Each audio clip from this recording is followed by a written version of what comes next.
Sexuality, pornography, sexual ethics, media, technology, history, and America's godly heritage. We talk about anything that affects your faith, your family, or your freedom. So don't go anywhere, because Point of View starts right now.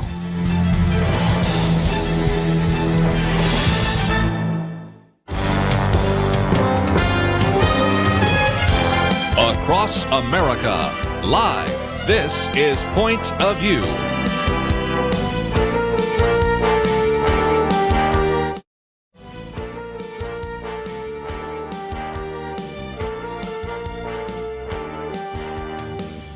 And now, Kerby Anderson. Thank you for joining us. It is our weekend edition, and we have our round table of guests that we always have. And I think you're really going to enjoy the conversation over the next couple of hours. Dr. Merrill Matthews, resident scholar for the Institute for Policy Innovation. We've posted not only one of his articles, but one of his colleagues' articles, which we will get to shortly. And then Lathan Watts is with us as well, the Director of Community Relations for First Liberty Institute. And we're going to get into some of that. It's Flag Day, so maybe say some things about that. 25th anniversary of O.J. Simpson trial. And last week, of course, we talked about the 75th anniversary of D-Day. So all sorts of things that are on the docket today. But you will see that we have posted some articles related to climate change, the Internet, the Equality Act, even the attack on the tanker, and of course we'll get into all of that and much more. Penna Dexter's commentary, Flipping Courts, which I want to get to with Lathan Watts in just a minute. But one of the things we oftentimes do earlier in the week is talk with Jonathan Saenz about what has been happening in the legislature. We weren't able to talk with him on Monday because the power went down in this entire building because of all the problems we had. So I did go to a luncheon with him on Tuesday, and that Chick-fil-A bill was signed by the governor. But I thought we might talk about the other aspect. We talked about what's happened in the Texas legislature, but at the same time, our good friends at First Liberty said, wait a minute, this can be and should be a national issue. And if nothing else, the city of San Antonio and the city council, who decided that they were not going to let Chick-fil-A be at the airport, they receive federal grants, and shouldn't the Department of Transportation and the FAA do an investigation? So, Lathan, tell us about where you are in that process. Certainly. Just as you said, I mean, this entire scenario played out because the city of San Antonio had, via federal grant dollars, was expanding the airport, and then approving a concession agreement for the concessions that would be at the newly renovated airport, decided, I will approve this contract as long as you don't let Chick-fil-A into the airport. So we kind of looked at that and like, well, these are federal tax dollars, federal grant money. Right. A condition of applying for any sort of federal grant is the promise to abide by non-discrimination clauses, which include not discriminating against people on the basis of religion and other things. And so we're like, this doesn't really sound like you're complying with the terms of this grant. So we let the Department of Transportation know and sent a letter to Secretary Chow and asked that they take a look at it to see if the city of San Antonio had violated any terms of the grant, and if so, that the taxpayers ought to get their money back. Yes, that's how this should work. City of San Antonio said, well, no, we're not discriminating against anybody based on the religion. We just need restaurants that can be open 7 days a week. Well, why does Chick-fil-A close on Sunday? It's because of religious beliefs. And so even their excuse for doing it was a clear indication of animus towards but religious their first beliefs. excuse is that because they give to, are you ready for this, Salvation Army and the Fellowship of Christian Athletes. Absolutely. Dr. Merrill Matthews, those nefarious groups that we talk about so often here on Point of View. And Chick-fil-A is a privately held company. Right. I mean, the owners can give whoever they want to. Yes. And that's the danger, because once you start saying, wait a minute, if you didn't give to this group or you did give to this group, that's enough for us to throw you out. I think there's a problem, isn't there? Absolutely. And so we asked, as I said, we asked the Department of Transportation to take a look at it. And not long ago, I think a week ago or so, maybe 2 weeks now, days are flying by, but the FAA did announce that they're going to investigate not only San Antonio, but also Buffalo, New York, who did the exact same thing. Right. So that investigation is now underway.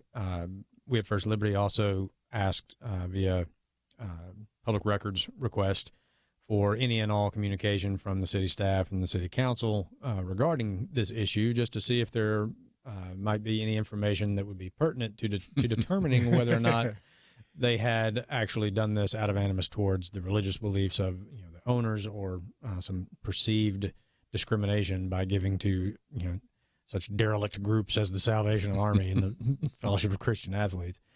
They, of course, were not eager to provide any of that information to us, and sent an appeal to the Attorney General of Texas, who is also investigating them for the exact same thing. So we're hoping that Attorney General Paxton's response to that will be basically, just make 2 copies. Send me one, send them one. You don't get to just not comply with requests like this. So we'll wait and see. We'll see what how that plays out. But I think the preventative effect of just knowing now that the FAA is going to investigate, obviously here in Texas, the Attorney General is going to investigate. It has likely prevented this from happening in other cities, because if there are other cities looking to do something like this, to sort of do some virtue signaling by their own city council, and now, there might actually be some consequences to doing this. Hopefully that has prevented this from happening elsewhere. Lathan brings up a really important point, because Texas is at the forefront of trying to stop liberal cities from doing bad things. Most of our major cities are blue. They're very liberal. The people who run them, the politicians that are elected there, are liberal, and they are increasingly going to be seen at the cutting edge of trying to enforce the liberal agenda, including social justice issues and other things of that nature. And so states are looking at this, and some of them, Texas being one, are stepping in and saying, no, the states are in essence over the cities, and the states can tell the cities what they can and can't do in many cases.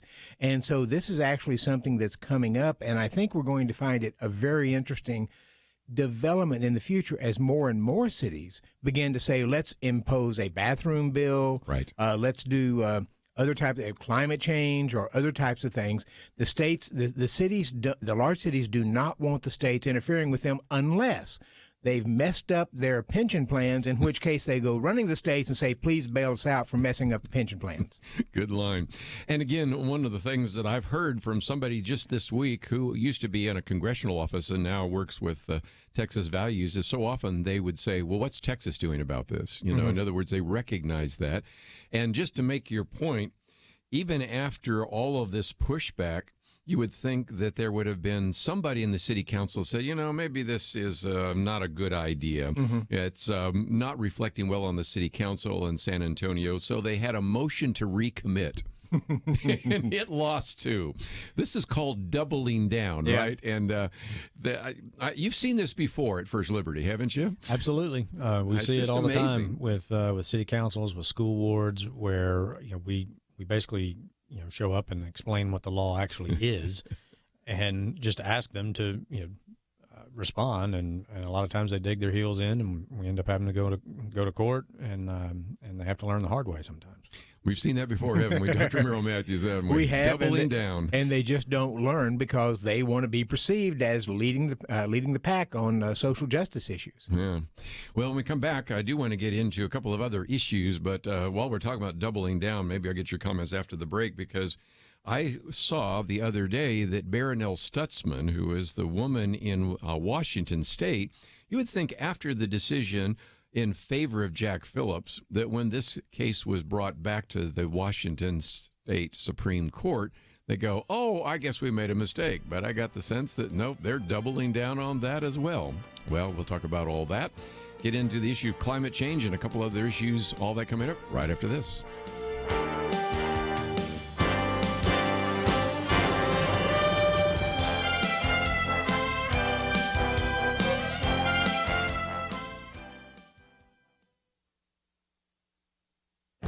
This is Viewpoints with Kerby Anderson. Supreme Court Justice Clarence Thomas has been criticized for writing the truth about the connection of abortion to eugenics. His 20-page concurring opinion in a case dealing with an Indiana law allowed him to educate us about our history. The law required that fetal remains be disposed of in a respectful manner, but also prohibited abortion solely on the basis of race, sex, or disability of the baby. Justice Thomas wrote that the use of abortion to achieve eugenic goals is not merely hypothetical. The foundations for legalizing abortion in America were laid during the early 20th century birth control movement. That movement developed alongside the American eugenics movement, and significantly, Planned Parenthood founder Margaret Sanger recognized the eugenic potential of her cause. He also pointed to Margaret Sanger's Negro Project and reminded us that because of abortion, there are areas of New York City in which black children are more likely to be aborted than they are to be born alive, and they are 8 times more likely to be aborted than white children in the same area. He concludes that enshrining a constitutional right to an abortion based solely on race, sex, or disability of an unborn child, as Planned Parenthood advocates, would constitutionalize the views of the 20th century eugenics movement. Those criticizing Justice Thomas do so for one of 2 reasons. I suspect many don't know America's history with eugenics and the history of Planned Parenthood. They believe he is making this up. Others probably know the history and are furious that he is attempting to educate a new generation about the birth control movement and the eugenics movement. Justice Thomas has provided a service by showing the connection between an Indiana law and our sad history with eugenics. I'm Kerby Anderson, and that's my point of view.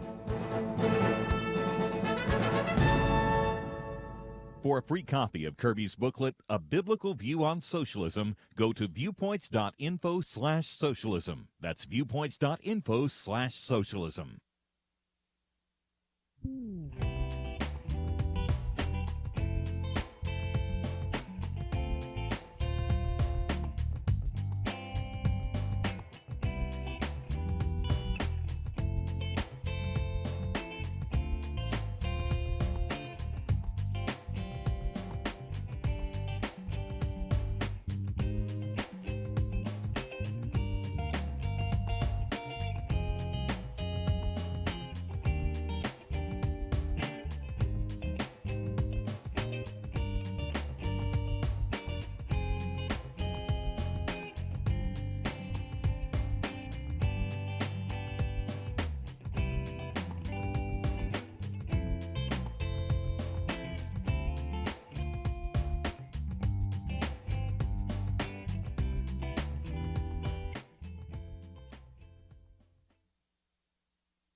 You're listening to Point of View, your listener-supported source for truth. Back once again, weekend edition. Dr. Merrill Matthews with me, as well as Lathan Watts with the IPI and First Liberty, and we have information about both of them on the website. Matter of fact, articles by both of them on the website, and I would encourage you to read those and maybe print them out, pass them on to other individuals, post them on your Facebook page or Twitter.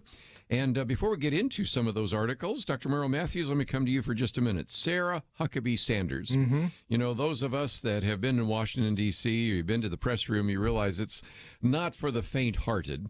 But Sarah Huckabee Sanders, I think, did very well.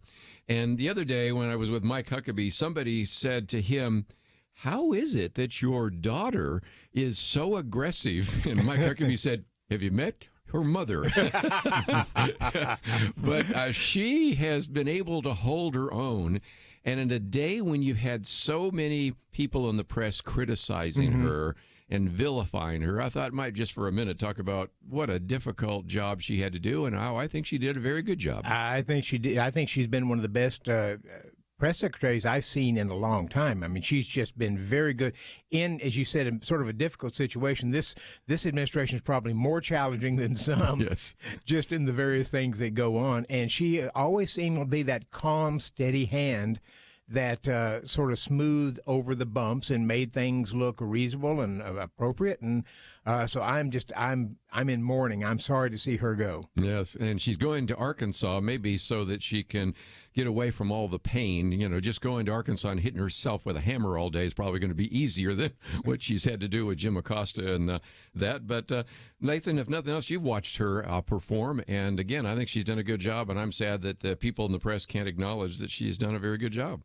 Well, yes, and it's always, as a Arkansas expat, it's always nice to see another Arkie do very well. Her dad was governor when I was still living there. Yes, and she may run for governor. They're talking that's about. That's the rumor, right? I don't know, we'll see. but I think it'd be really interesting to see. We'll see. But you're exactly right, and Dr. Matthews is exactly right. I mean, you think of the environment that she's had to operate in. I mean, like that is not an easy job for any administration. Under the best of circumstances. Exactly. I mean, there's a reason that the tradition is that the outgoing press secretary for the previous administration leaves an actual flak jacket in the office. It's like a tradition, and they put little notes for the new person, right? But yes, specifically with this administration, when you got to wake up every day and pull up Twitter to see what your boss said during the morning Fox and Friends that is completely broadcast. unprecedented, because even though I think of some of the press secretaries for Bill Clinton and even Barack Obama that had to deal with some very difficult facts on the ground, not to mention George W. Bush, they've never had to deal with somebody who kind of beats you to the punch with their Twitter. Absolutely, and then by the time you get to the office, your day has completely been rearranged. So then you walk into the press room, and now you're greeted by a press corps that, statistically has been proven 90% of their coverage is negative towards your boss. Yeah. 9 out of every 10 stories are a hit piece against your administration that you got to stand up there and defend day in and day out. For sure. So we're coming to the, I guess the winding down of the first term of a president. And this is typically where you see some people who have been in the administration for the entire first term will move on. You'll see people, start to move on, and other new faces will appear for the second term. So it's not really unsurprising, but I agree with Dr. Matthews. I'm sad to see her go, because I actually think she's probably the most competent member of this entire administration. And it wasn't just the press. I think there were a couple of times where she went to restaurants and they essentially said, we're not going to serve you. And they ended up having, she and her family had to leave. And are you crazy? She's one of the best things in the administration. You would want her there, I think, rather than trying to force her to say, this is so bad, I'm going to leave the administration.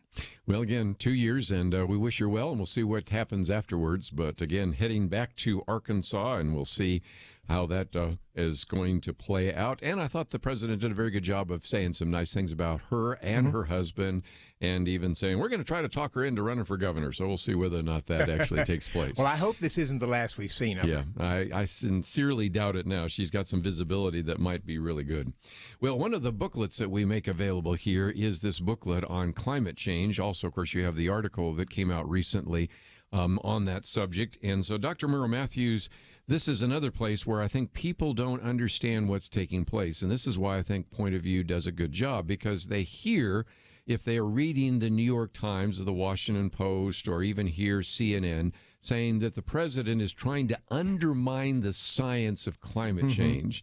Nothing could be further from the truth. So talk about what's going on right now. Well, what the president did recently, which upset the New York Times, their climate environmental writer, and I think one of the White House writers, and they did a joint piece, it was a screed. I mean, these are supposed to be reporters, right, and it was nothing but negative invectives against the president, because what he did was he said the climate models that they're using at the EPA, we're going to only take those out to 2040. In other words, 20 years from now, rather than 2050, 2075, or 2100. And there's a reason for that. Climate models are not very good. Yes. And they've for the past 20 years, almost none of them been right. They have all over-predicted the warming that they expected to see, because we went through what was called about a 15, 16, 17-year warming hiatus, which the temperatures stayed roughly the same. They've creeped up a little bit now, but we went through that several years where the temperatures did not go up, even though carbon in the atmosphere was going up. And as a result, all the climate models are wrong.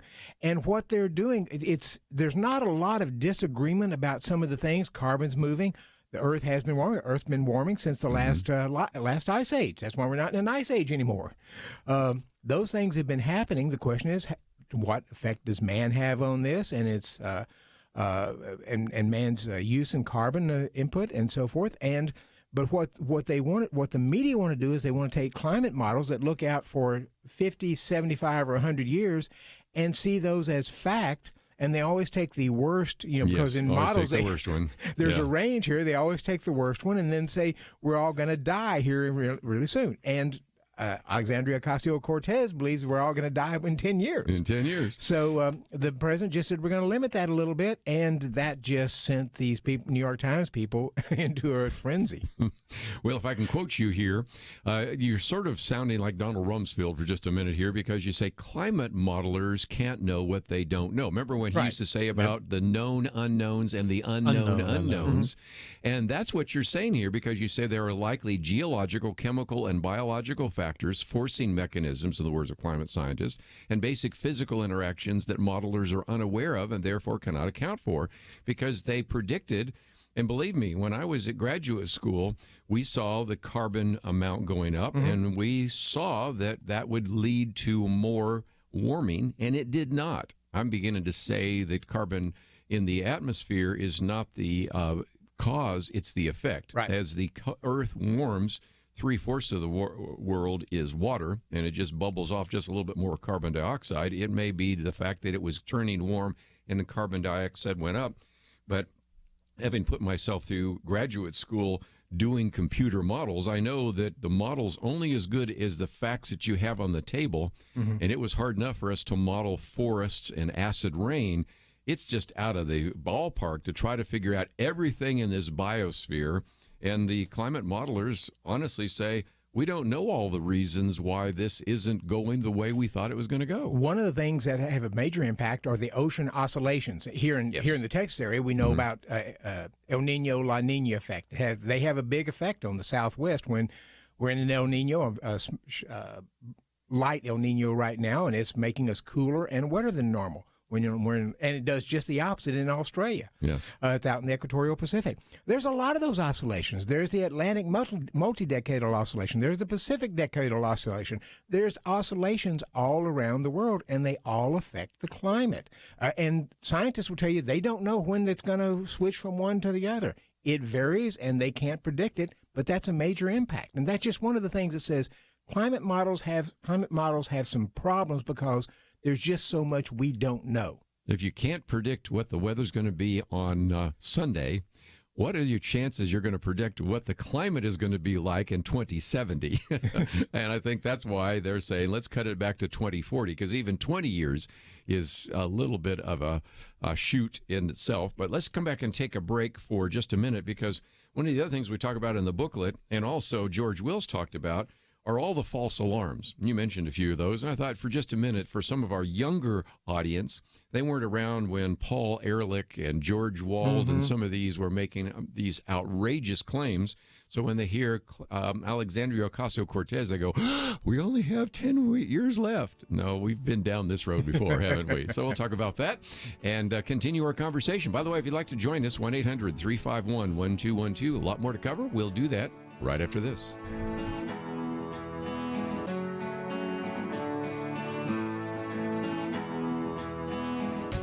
The Apostle Paul was a prisoner on a ship bound for Rome. A storm battered them. And in Acts 27 it says, when neither sun nor stars appeared for many days, all hope of our being saved was at last abandoned.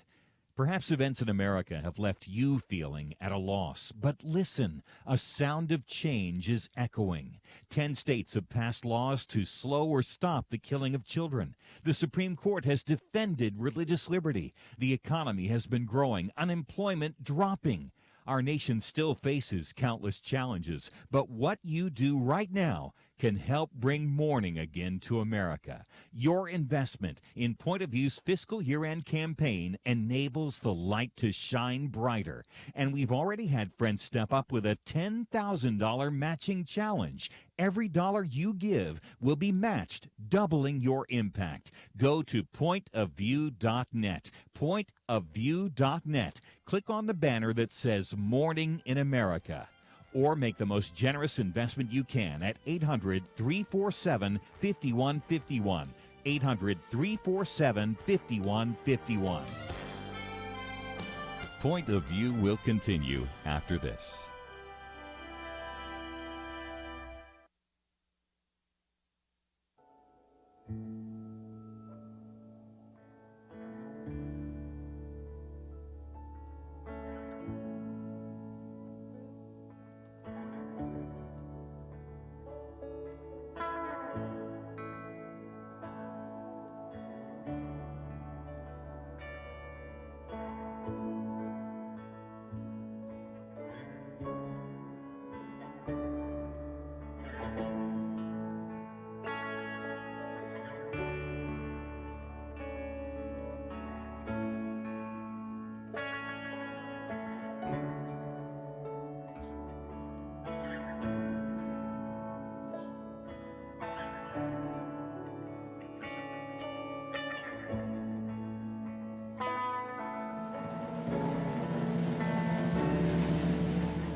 You are listening to Point of View. The opinions expressed on Point of View do not necessarily reflect the views of the management or staff of this station. And now, here again is Kerby Anderson. One of the articles we have here is by our good friend sitting across from me, Dr. Merrill Matthews, and it's entitled Trump's Climate Modeling Reform Scorches His Critics. And so that is the first article that we have on the website. Might also mention that we've posted another one called The Politics of Climate Change. It's by Rich Lowry. We'll get to that in just a minute. But I thought before I go too much further, and of course we have Lathan Watts with us as well, in my booklet on climate change, I decided just to at least mention for some people that are fairly young that this old idea of claiming that we're on the edge of Armageddon has been around for some time. And back in 1970, I was a teenager at the time, and this was the first Earth Day. And I actually brought someone into my high school to actually speak from the Sierra Club. But back then, George Wald predicted, and George Wald was a biologist at Harvard, that civilization will end within 15 or 30 years unless immediate action is taken against problems facing mankind. And then you had the Environmental Fund taking out a full-page ad saying the world as we know it will be ruined by the year 2000. Now, when we're looking back on those, they're kind of interesting. And, of course, then I have a quote from Paul Ehrlich saying that there would be massive food shortage. Hundreds of millions of people are going to starve to death. And it brings me to a piece I wanted to get your comments from, Dr. Merrill Matthews, because you've watched this for some time.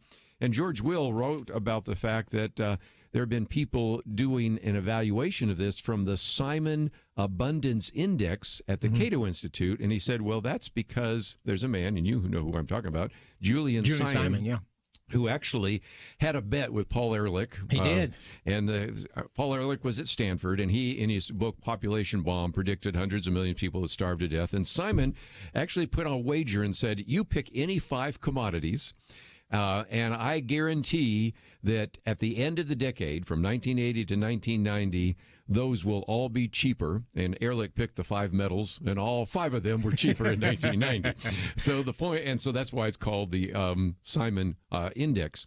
You've looked at these for years, and of course, we have always had you on as an expert on certainly medical issues, but you've become now quite the expert on energy issues. And this ongoing claim that we are on the edge of Armageddon has been going on for decades, and so far they're for whatever the number is, 200. If I remember right, around 2006, there was a German professor, if I'm not mistaken, who said within 6 or 7 years there would be no more snow. Yes. We would have no more snow, no more ice. Al Gore, our former vice president, picked up on that and repeated that around. And lo and behold, now we're sort of 17, 18 years past that 2012 or so figure that they would have picked, and we still got snow and ice. Yes. It's just amazing how bad the predictions have been. And just in economic models, where they're predicting what a budget change would do, a new tax cut, new tax increase, or things like that. I would argue we've got better models for that than we do for climate issue. Yeah. And they still can't get it right. The Congressional Budget Office is off more than on, right? Obamacare is going to be paid for, and we're going to save money, and there's going to be so many fewer people uninsured, and they missed every one of those targets that they've, in some cases, by a lot. And even the Congressional Budget Office only goes 10 years out because it's so bad. President Trump gave him 20 years on the climate model, and I would argue that may be too long. I think so. Again, if I can quote you to yourself, the Congressional Budget Office econometric models often overstate the negative impact of tax increases, you think, and underestimate the positive impact of tax cuts. You double think. Yeah. So again, that only goes out, like I said, 10 years to the future. And Lathan Watts, I've done computer models for climate a little bit, and I finally just gave up when I was in graduate school. That integral calculus and some of those econometric models just made my eyes glaze over. But I do understand that there are just so many variables when you deal with climate or the environment. There are fewer variables when you deal with the economic issues, but the CBO is almost always off. So that should tell you anything about these computer models, shouldn't it? Well, absolutely. And that's why, as Dr. Matthews mentioned in his article in here today, that the Trump administration wants to limit how far out they're trying to forecast, because, in the past, when you've had these sort of models project out 50, 75 years, 100 years. Well, conveniently for the person who makes that prediction, they're likely going to be dead before you get to that year where Very anybody true. can check the accuracy of what they predicted, right? So, yeah, I mean, I agree. If we're going to try to predict, we should at least shorten the time frame, The horizon a little bit, yeah. Now, Absolutely. modelers will claim that, in fact, that the further out you go, the mountains and valleys that you see in short-term climates and weather and so forth begin to smooth out, so that things begin to sort of take on a general approach as opposed to the bumps and valleys. I said we see right now. I agree with that. But if your assumptions are wrong when you start, Yes. then those assumptions those wrong assumptions tend to get magnified in the future. And something, if you're seeing increased warming right now, and that's going to affect the next one and the next one, if you don't get the warming for 15 or 16 years, it makes those initial assumptions just much, much worse in the out years. Yeah, it certainly does. Right. And then, this is a global issue. Yes. And so all of these folks here in the U.S. who are predicting what's going to be, the weather for the entire world 50, 75 years from now, their answer to this crisis is usually an immediate response right now, and that carbon it's taxes extremely and expensive for the American economy, which is only one nation of the world. And we don't really have that much influence on what the entire rest of the world does or what measures they're going to adopt.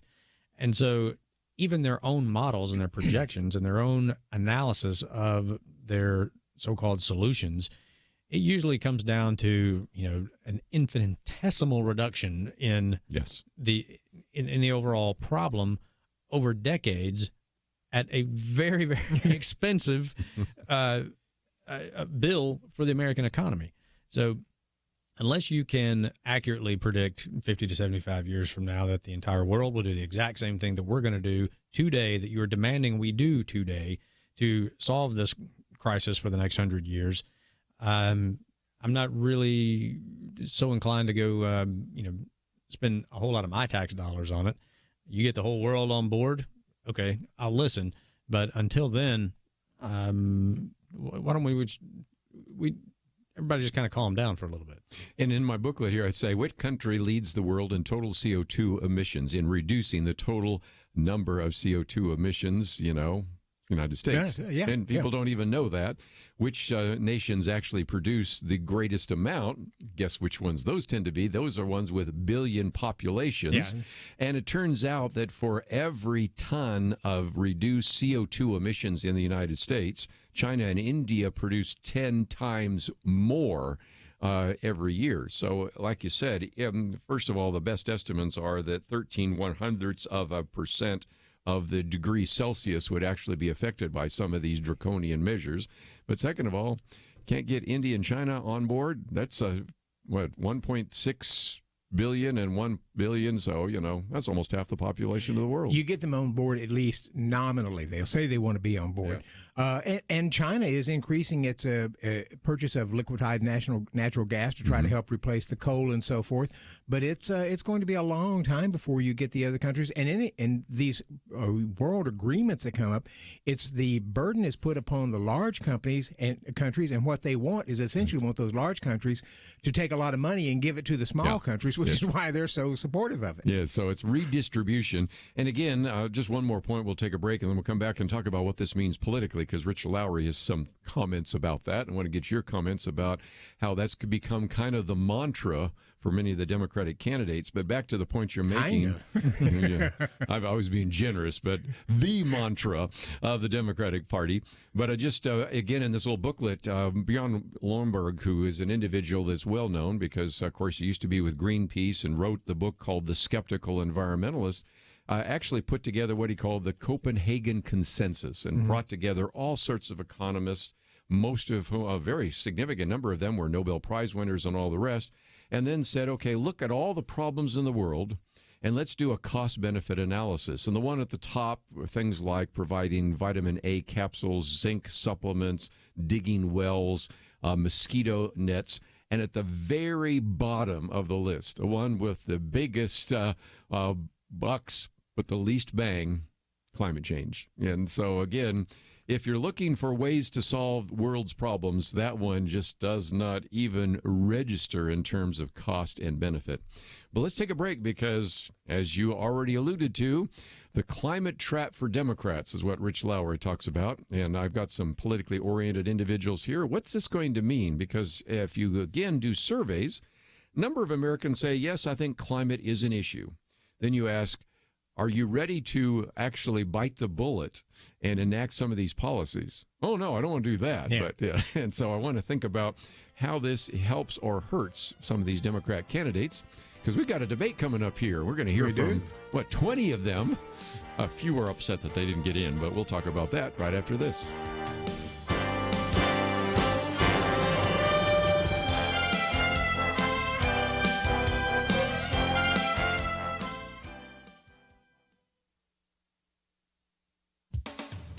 Striking that the Trump administration and the U.S. Senate have cooperated to confirm a record 41 judges to the U.S. Circuit Courts of Appeals, beating the Nixon administration, which logged 25 confirmations by its third year. This is important because the 13 appeals courts have the final say in all but the approximately 70 cases the Supreme Court decides each year. First Liberty Institute, a law firm dedicated to defending religious liberty, applauds the opportunity to flip some of these appeals courts. A court flips when it moves from having a majority of liberal-appointed judges to having a majority of conservative-appointed judges. In an article entitled "More Flips in the Future," First Liberty's senior writer, Jorge Gomez, explains that flips are important because when an appeals court chooses a 3-judge panel to decide cases, if the ratio of conservative to liberal-appointed judges is closer to 50-50, then there's a higher probability that a conservative judge will hear and rule on cases according to the original text of the Constitution and the First Amendment. He reports that the U.S. Court of Appeals for the Third Circuit, covering Delaware, New Jersey, and Pennsylvania, already flipped earlier this year. The 11th Circuit, which covers Alabama, Florida, and Georgia, is only one vacancy away from a flip, with one liberal-appointed judge eligible for retirement and another getting close. There are 4 liberal-appointed judges currently eligible to retire on the New York-based Second Circuit Court, which is also only one vacancy away from a flip. And amazingly, the balance is ripe for change on the notoriously left-leaning Ninth Circuit, where 8 liberal-appointed judges are eligible to retire. First Liberty's president, Kelly Shackelford, explains that a federal judge is eligible to retire at 65 at full salary for the rest of their life. A pretty good incentive to step back or move on perhaps into a law practice. Our courts could soon resume their proper, less activist role. For Point of View, I'm Penna Dexter.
Now, back to Point of View, your listener-supported source for truth. Back once again, Dr. Merrill Matthews and Lathan Watts with us. It is our weekend edition, and we're going to get into all sorts of other issues in the next couple of hours. But our second article by Rich Lowry is just one I posted. I could have posted half a dozen different ones because a lot of people have been writing about the impact that climate change is having on the Democratic primary.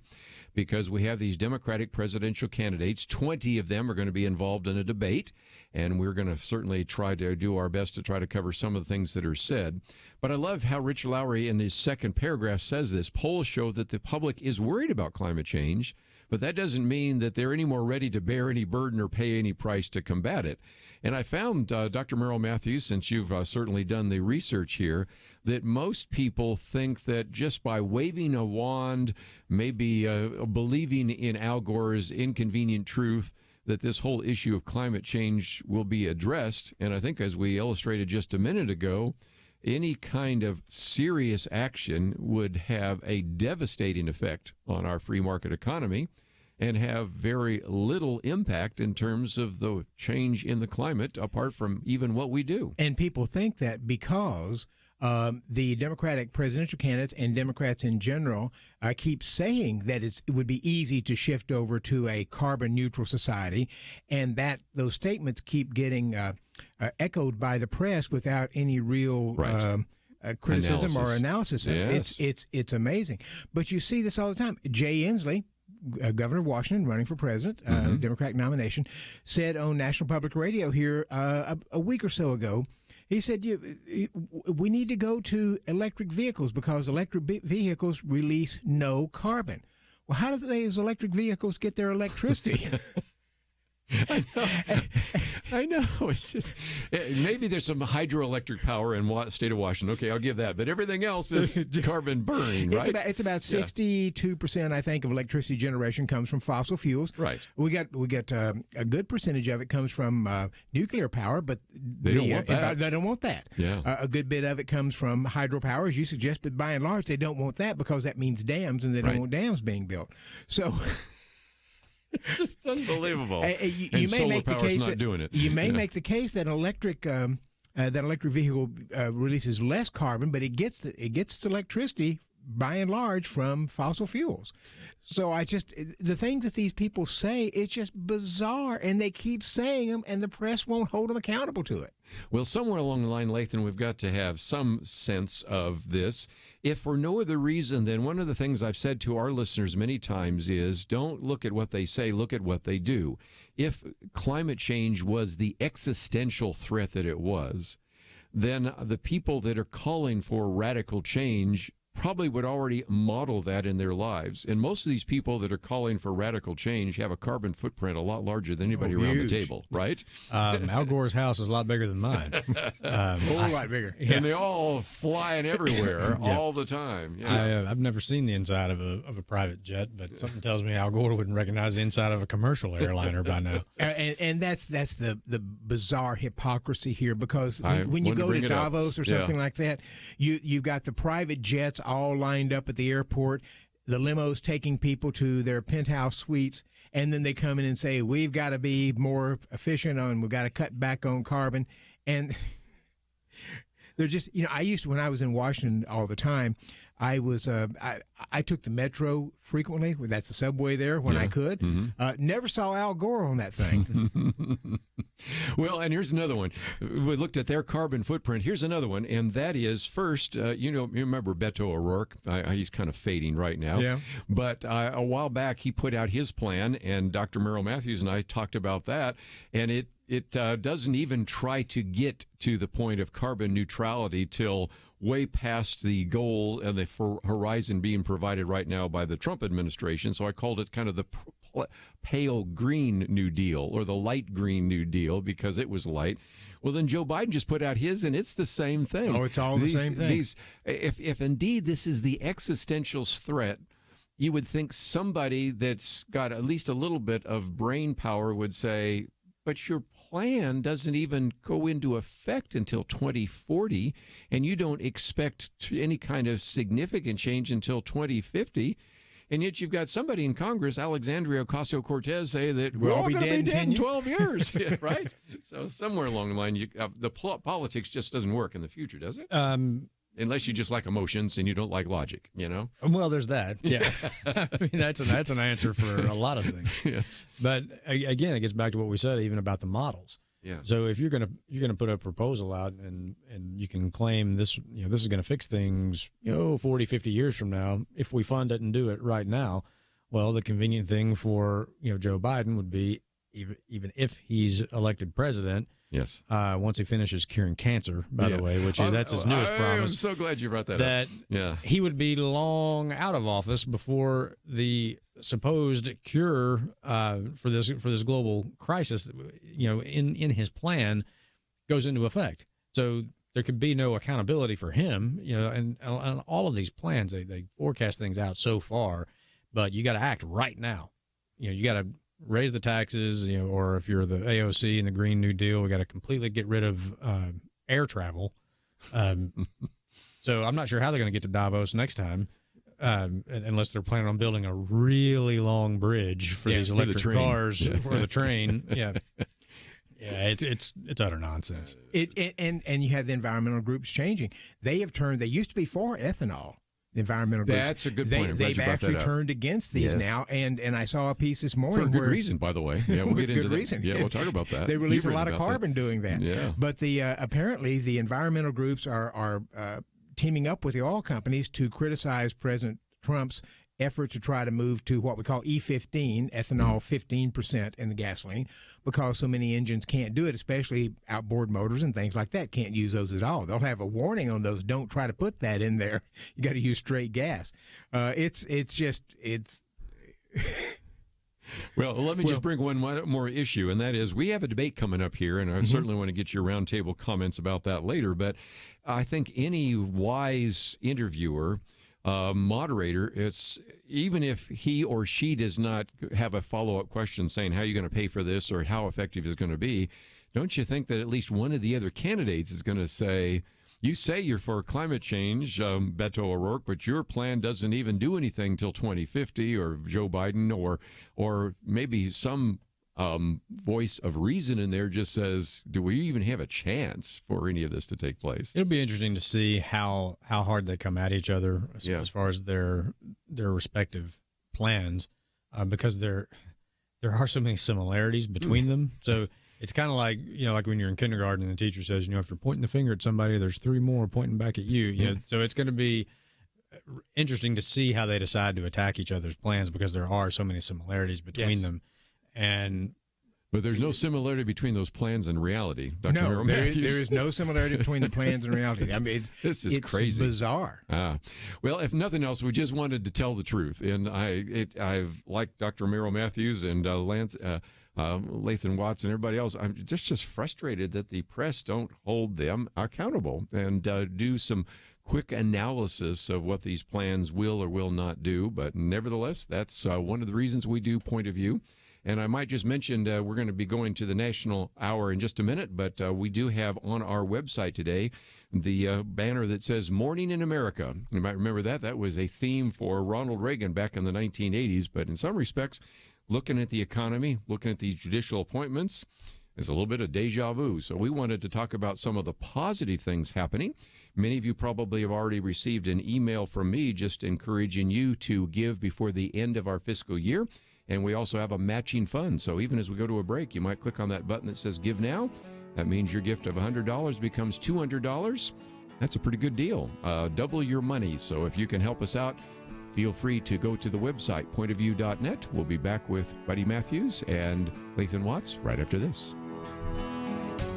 The Apostle Paul was a prisoner on a ship bound for Rome. A storm battered them. And in Acts 27 it says, when neither sun nor stars appeared for many days, all hope of our being saved was at last abandoned. Perhaps events in America have left you feeling at a loss. But listen, a sound of change is echoing. 10 states have passed laws to slow or stop the killing of children. The Supreme Court has defended religious liberty. The economy has been growing, unemployment dropping. Our nation still faces countless challenges, but what you do right now can help bring morning again to America. Your investment in Point of View's fiscal year-end campaign enables the light to shine brighter. And we've already had friends step up with a $10,000 matching challenge. Every dollar you give will be matched, doubling your impact. Go to pointofview.net. Pointofview.net. Click on the banner that says Morning in America. Or make the most generous investment you can at 800-347-5151. 800-347-5151. Point of View will continue after this.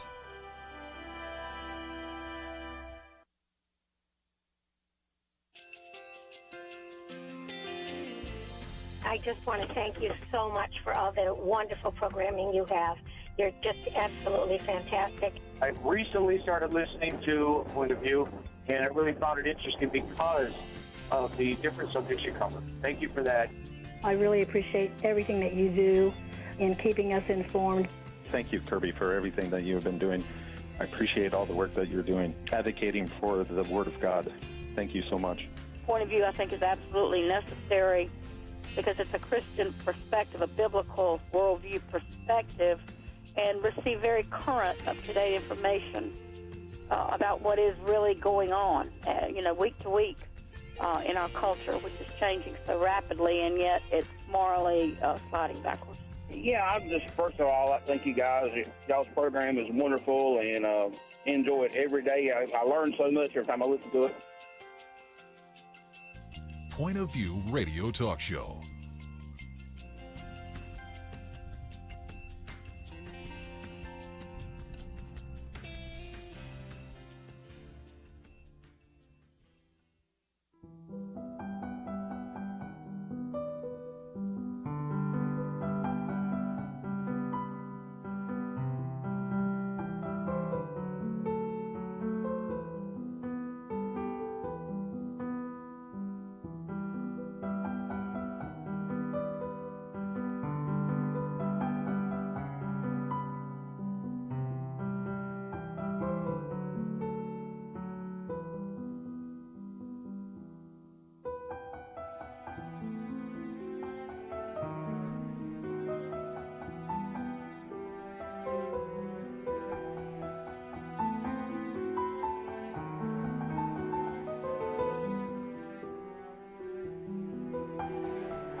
Hi, this is Kerby Anderson. You know, each day we take on the tough issues and provide a biblical perspective to them. The topics we cover are wide-ranging: apologetics, theology, prophecy, creation and evolution, intelligent design, marriage, family, child-rearing, the millennial generation, trends in society, politics, economics, business, religious liberty, the Constitution, public policy, foreign policy, military policy, tensions in the Middle East, abortion, homosexuality, pornography, sexual ethics, media, technology, history, and America's godly heritage.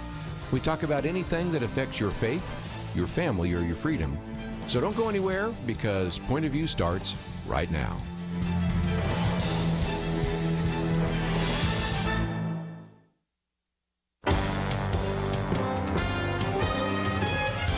Across America, live.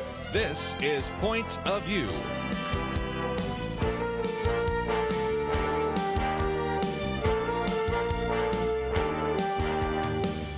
And now, Kerby Anderson. Thank you for joining me. It is our weekend edition. I think you're really going to enjoy the conversation over the next couple of hours. And as we always do, we have a panel around the table here. Dr. Merrill Matthews, of course, is the resident scholar for the Institute for Policy Innovation.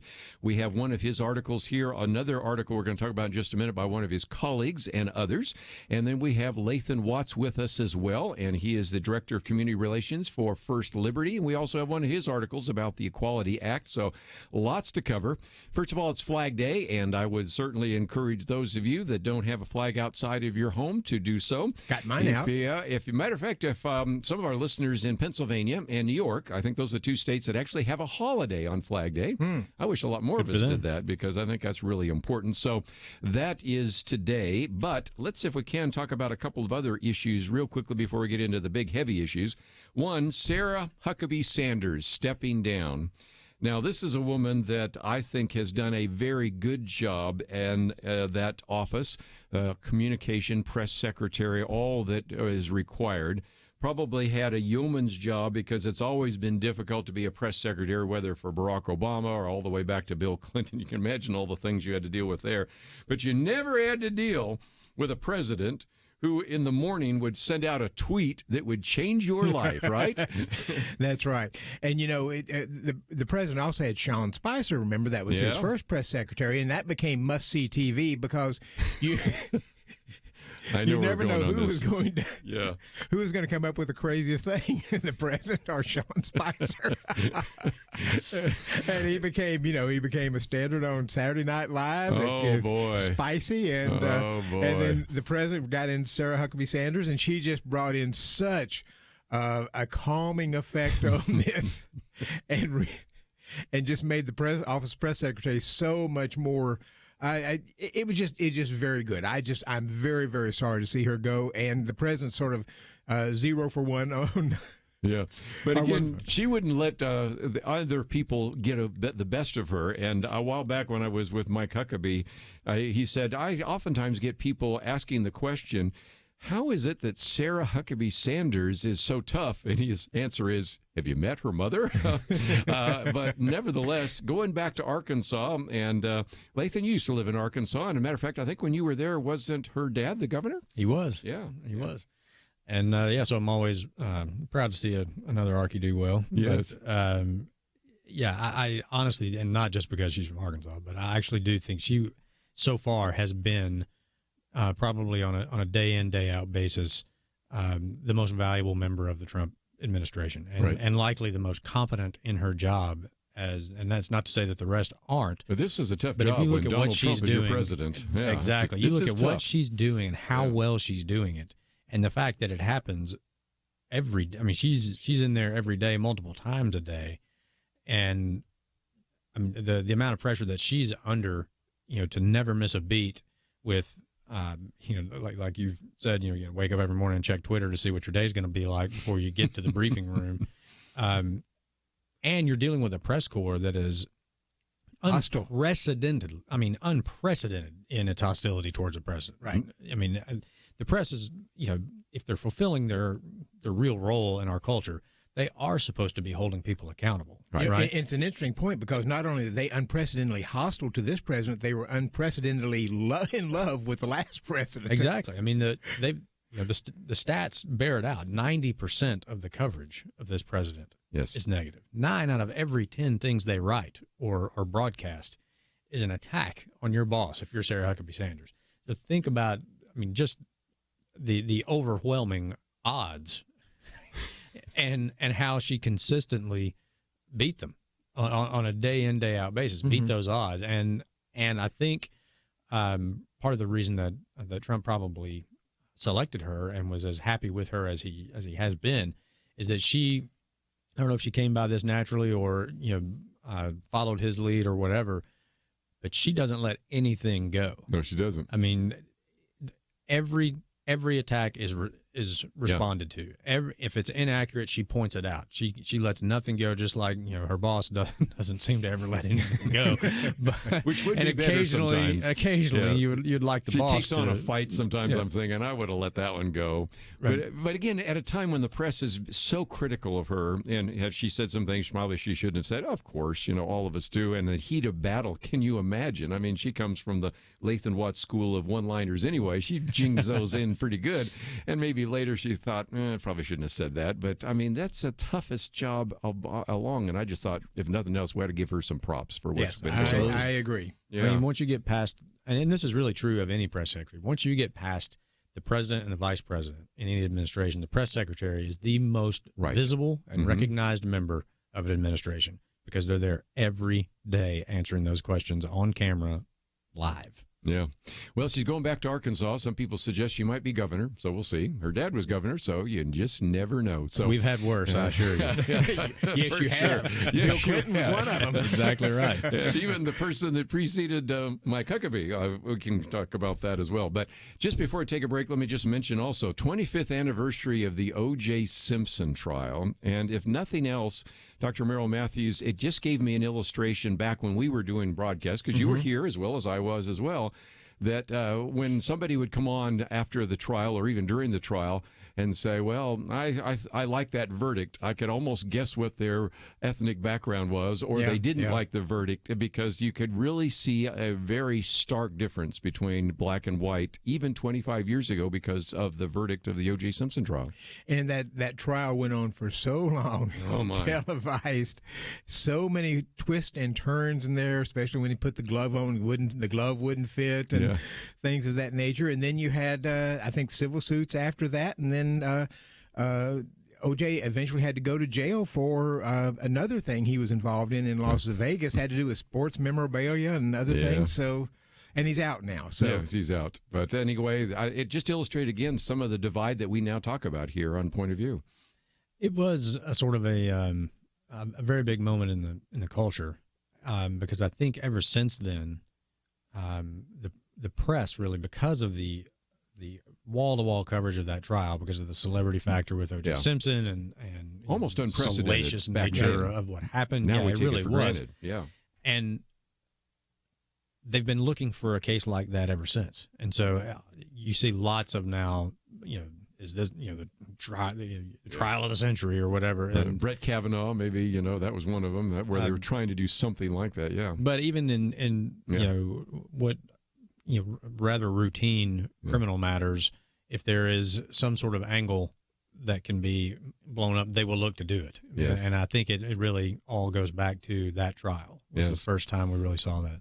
Well, I just wanted to acknowledge that. If you want to comment about it later, you're welcome to do so. But last week we talked about the 75th anniversary of D-Day, also the 77th anniversary of the Battle of Midway, and also the fact that we also last week had the anniversary of the Six-Day War and all sorts of other things. So just a lot of things happening, and not to mention Tiananmen Square, 30th anniversary of the Tiananmen Square. So every once in a while, we like to remind ourselves of history, and O.J. Simpson may not be on the same level as that, but it did affect some of us. And Dr. Merrill Matthews and I were around the table back then 25 years ago. And so for you youngsters, maybe that's something you'll read about in the history books. We come back, though, we got a lot of stories to cover. We're going to do so right after this.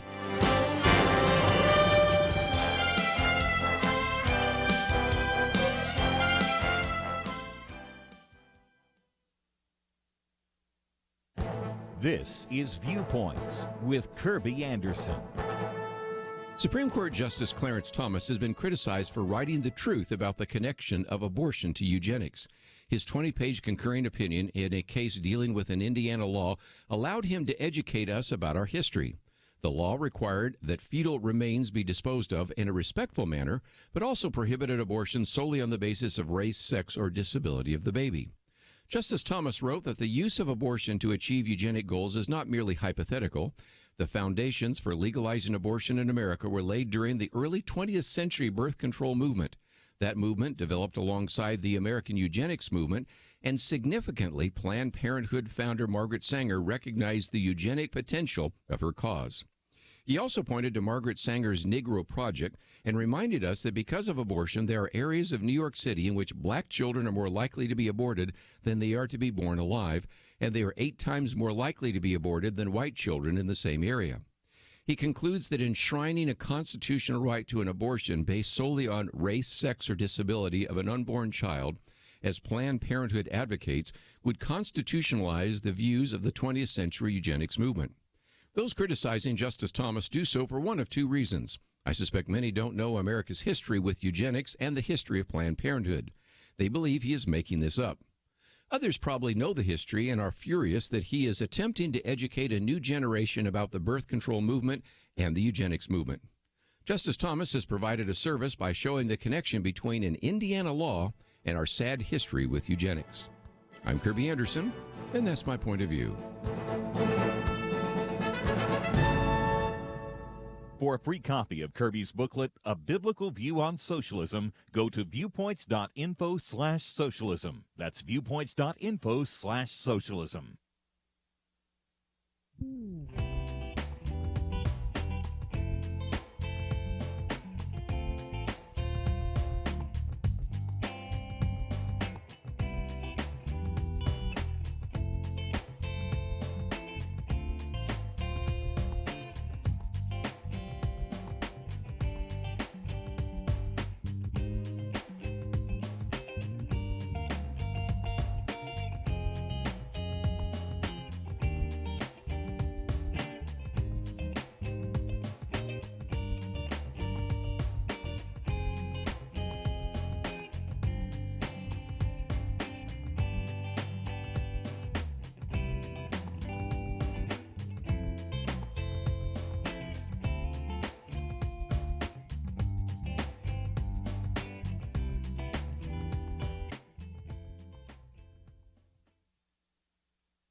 You're listening to Point of View, your listener-supported source for truth. Back once again, if you'd like to join our conversation, 1-800-351-1212.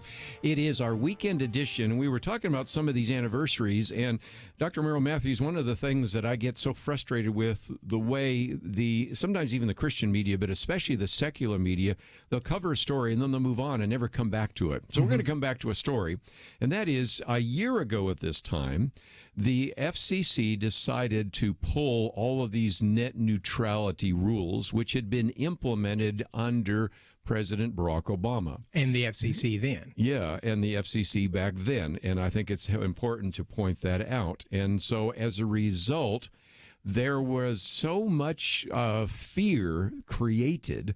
First of all, isn't it fair to say that the FCC commissioner had death threats because he wanted to remove the net neutrality rules? And, Ajit Pai is the current FCC commissioner. Right. And the previous one, Tom Wheeler, was the one who pushed forward with all these things. So, as a matter of fact, one of the buddies of President Barack Obama. Right. They went to school together. So anyway, we were hearing this time last year that this is going to be the end of the Internet as we know it. So one of the articles, it's our third article, and I really encourage people to read it in its entirety, by one of your colleagues, Tom Giovanetti, The Sky Didn't Fall. But tell us a little bit more about this, because we remember, those of us around this table, that a year ago people were predicting that this would really destroy the Internet. And it still seems to be functioning. I suspect if you went on to CNN and looked at some of the footage, MSNBC and so forth, you would have found commentators who said this will ultimately just absolutely destroy the Internet. It'll be taken over by the large corporations, and you won't be able to use the thing or be able to move your material over the Internet. It was just bizarre. Yeah. It never happened. In fact, as Tom Giovannetti, the president of IPI, who wrote the article, pointed out, after the FCC implemented the net neutrality rules, investment in internet structure and internet infrastructure declined significantly. After the FCC under Ajit Pai decided to remove that, we've got the figures now for 2018. They increased by $3 billion. So it dropped by about $5 billion, I believe it was, over a 2-year period. Once they, Ajit Pai sort of said, we're going to go back with the Restoring Internet Freedom Order, and that sort of reversed all that, most of it anyway. Internet investment from companies has increased significantly, which is exactly what you want to do. You want these private sector companies investing in trying to expand internet access, increase speeds. We're slowly starting to move to 5G now and other things that are happening there. These are huge investments that they make, and they're glad to do it, but it was going to be problematic under the old FCC's order. You know, one of the things I wanted to talk about is, first of all, we see that the sky didn't fall, to use the argument by Tom Giovannetti. But we have the Democratic debates coming up here, and I wouldn't be surprised if somebody says, you know, we really need to go back to these net neutrality rules. But if nothing else, Lathan Watts, I think we can see that the sky did not fall. As a matter of fact, was it not only not the disaster it was predicted to be, it turned out to be a real blessing and a boon for investment in the internet. Absolutely. Never let the facts get in the way of a good argument. I mean, that's what you'll see in the debate. But yeah, I mean, the article that Tom wrote, points out that once those regulations were taken off, investment increased, and it actually brought more opportunity, in broadband and all these things to more people, which was, sort of the proposed goal of what the FCC was supposed to be maybe trying to do with anything related to the internet, not regulate it like as if it was the telegraph. Yes. Which was basically the act that they were operating under, essentially, to say, back when we had analog telephones and telegraph. That's exactly. That was the law that they were trying to implement, right? But and to your point, it's for listeners who weren't paying close attention to this, it's hard to understand how angry so many people got over this. They thought that by doing this, you would, in essence, just essentially destroy the internet. The attacks were vicious. The criticisms, the predictions, and so forth were not only vicious but wrong. We're entering into a new age where people just go berserk if they think something's going to happen. Well, we've talked off the air about sometimes neither of you will read the comments after you write one that are you write the article, and I think Dr. Merrill Matthews sometimes has to look at the comments, especially at Forbes, because you have to approve them. But it is a little bit of a cesspool sometimes, isn't it? Oh my goodness! I mean, I've been very lucky to have articles published in several different. Yes. Matter of fact, we're going to get to outlets. one in just a minute. And even the most conservative places that I've had stuff published, like places like National Review or the Federalist Society, it doesn't matter. Anywhere you go on the internet, if you read an article on the internet and go to the comments section, it doesn't even matter what the content of the article is. The comment section on the internet is the intellectual sewer / insane asylum of America.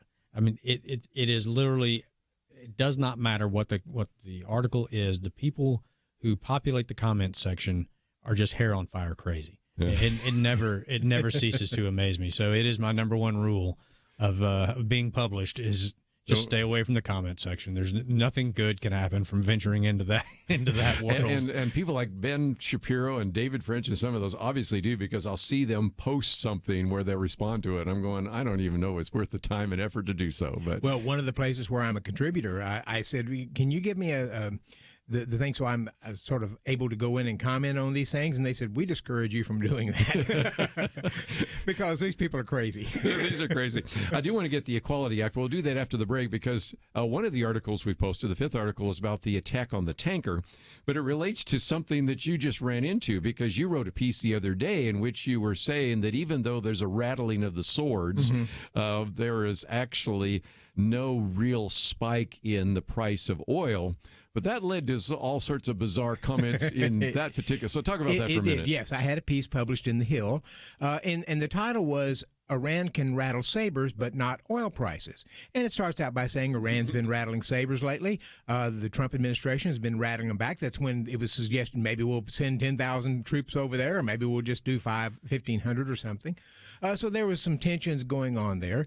But the point of the piece was that in the past, if the Middle East sneezed, prices went up. Prices went up. Whoa. And I pointed out the last time that somebody in Iran had threatened to cut off the Strait of Hormuz.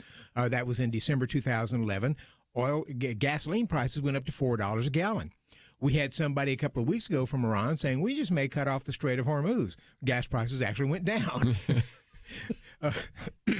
It just didn't. And even after the tanker caught on fire yesterday, yes, in the Wall Street Journal yesterday, reporting on the day before, excuse me, which would have been Wednesday, pointed out that oil prices had dropped down to about $51 a barrel, and it was darn near depression prices because they had dropped so far. And so it was, they went up just a little bit, but today they're up about $1 from where they were 2 days ago when they were sort of tanking. So the good news is we've done such a good job in the U.S. of increasing oil and gas production, creating, in essence, we're getting close to energy independence in the U.S. Yeah. And that means that some of these things that are going on in the Middle East, and we used to have to sort of run our foreign policy through some of these Middle East countries or they are liable to cut off our oil supply. We don't have to do that anymore. You don't like Israel? That's fine. We're going to still support them, and it doesn't mean we have to pay higher gas prices to do it. And again, one of the reasons I do that is because we're kind of the old guys around the table, and Lathan's a little bit younger, but I know some of our really young listeners are not aware of the fact that oftentimes, as you said, if the Middle East sneezed, everybody catches a cold. Right. A lot of our younger listeners didn't have to sit in gas lines back in the mid-1970s when OPEC decided to give us a hard time because of our support for Israel. And now we're able to do that, and if they get angry with us, we'll just cut off their LNG. We won't let them have it. And again, I might just mention our fifth article there is one that I wanted to post. It's from CBS News because some people dispute whether or not it was Iran that actually fired this torpedo, and of course the question about false flag and all those kinds of things, which will play out. But in the old days, not so long ago, that would have affected what you would be paying for gas at the gas pump. Right. And it has changed rather dramatically. So just a change in that regard, and just thought I'd mention that. As we go to a break, let me just mention that we are coming to the end of our fiscal year. That happens June 30th. And we have a matching fund right now, so click on that button that says Morning in America. Maybe you already have received an email from me, which we sent out yesterday or earlier this morning, depending when you received it. And we're just encouraging you to do what you can to support this ministry. If you appreciate some of the conversation we've had already, we certainly would encourage you to make a gift. And we have a matching fund, which means your gift of $100 becomes $200. If you could see your way clear to give us $200, that becomes $400. So again, we encourage you between now and the end of the fiscal year to take an action item and jump on that. I might even mention that as we go to a break, you can go to the website and do it even before we come back from the break. All available at the website, pointofview.net. We'll talk about the Equality Act right after this. So you sit down and do your budget, and you look at all your monthly costs and your bills and your income, and it seems like there's never quite enough. You know what would really help? Finding $500 a month to help balance things out. That is the typical savings, $500 a month for a family when you switch to MediShare for your health care. And when it comes to healthcare sharing ministries, MediShare is really the gold standard. It's been around for 25 years and has more than 400,000 members. It's been around so long and grown so much because it works. And whether you're single or married or have kids, this could make sitting down to do a monthly budget a lot more fun. $500 a month can more than cover a car payment or pay back loans, whatever. So join MediShare and go out to dinner to celebrate. Here's the number to call. They are incredibly kind and helpful to talk to.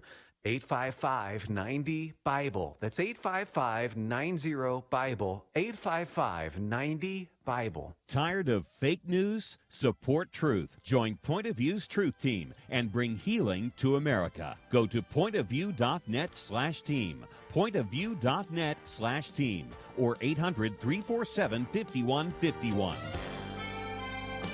Point of View will continue after this.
You are listening to Point of View. The opinions expressed on Point of View do not necessarily reflect the views of the management or staff of this station. And now, here again is Kerby Anderson. Weekend edition, and Dr. Merrill Matthews and Lathan Watts with us. And if you'd like to join us, we'd love to hear from you. 1-800-351-1212. Put a couple of issues on the table, not the least of which is the issue of net neutrality. But I want to focus some time and attention on an article by Lathan Watts, The Equality Act's Threat to Religious Liberty. Now, if you've received any emails from us, you know that when there was going to be an up or down vote on the Equality Act, we expressed our concern about that. And if you go and look at our website right now, we give you an opportunity to find out how your member of Congress voted. Now, this was a while ago, I recognize, but some of you maybe have not taken the time to do so. And we even have a picture of the vote, 228 Democrats voting for it. 173 Republicans voting against it, but 8 Republicans voting for it, so it passed 236-173. And if you want to express your opinion, either to thank your representative or to scold your representative, we have given that opportunity for you in that section on Take Action. But I wanted to use this, if I could, Lathan, to come to you for just a few minutes and say this is of concern simply because this act, and of course, who's not for equality? But of course, these are always misnamed. This could do such damage to the religious liberty actions that you've been involved with. Explain why. Well, certainly, and I think we should maybe try to allay some fears right off the bat that this bill in its current form has no chance of passing the Senate. True. And if by some hook or crook it did, President Trump would veto it, and there's not a veto-proof body in the Senate right now. But the reason that I think so many people are talking about it is it does show you if the left wing of the Democratic Party was given control of the other chamber, or after the next election, the other chamber and the presidency. This is a perfect example of what they will do. And wouldn't, when we see this debate coming up with the Democrats in the next couple of weeks, I would imagine every one of them is going to sign off on this, I think. Well, I believe every one of them have. Yes. Already. So that's why we decided to write this a few weeks ago. But I wrote about it from the context of, if you watch what's going on, this is actually an American civics lesson in action. Because if you go back and you look, this bill is, I think, rightfully characterized as an attempt to completely gut the Religious Freedom Restoration Act without having to have an up or down vote on repealing the Religious Freedom Restoration Act, because that was a very popular bill. Right. And it was a bill that was signed into law by Bill Clinton and championed in the Senate by Ted Kennedy. So it shows you how far the Democratic Party has moved, even in the last few years, that a bill that the lion of the Senate from their party shepherded through the Senate and signed into office by one of their most popular presidents, Bill Clinton, would be dead on arrival right now in their party. But the reason that the federal Religious Freedom Restoration Act was passed, and then subsequently states adopted them as well, was in response to a Supreme Court decision. The Supreme Court in Employment Division v. Smith, a case out of Oregon back in 1990, basically changed the level of scrutiny that they analyze free exercise claims. When the government has been accused of impeding on the free exercise of religion, and that decision basically said, well, if the law is neutral on its face, in other words, it doesn't say anything about your religion or your religious freedom, but the effect of it is to impact your free exercise rights, as long as it's neutral on its face, and well, then it's basically okay. And so, you lose free exercise, basically. It made it almost impossible to bring a free exercise claim through the courts and win, and that's why you've seen so many of the current cases, including ours, that are positioned as free speech claims, because and they are. I mean, it's okay that occasionally the line between free speech and free exercise gets blurry, because the First Amendment protects both. Mm-hmm. Okay, so that's fine, but it does impact the way future cases are going to be evaluated. Free exercise, First Amendment used to be the highest level of scrutiny that the Supreme Court analyzes anything, and that Employment v. Smith lowered that bar of scrutiny and made it so much easier for the government to get away with something that had a negative impact on free exercise of religion. So in response to that Supreme Court decision, Congress takes action, and they passed the Religious Freedom Restoration Act, and which was basically a legislative fix to a court decision. It basically reinstated the strict scrutiny standards for government action and created a defense to certain actions that says this is impinging on my religious freedom.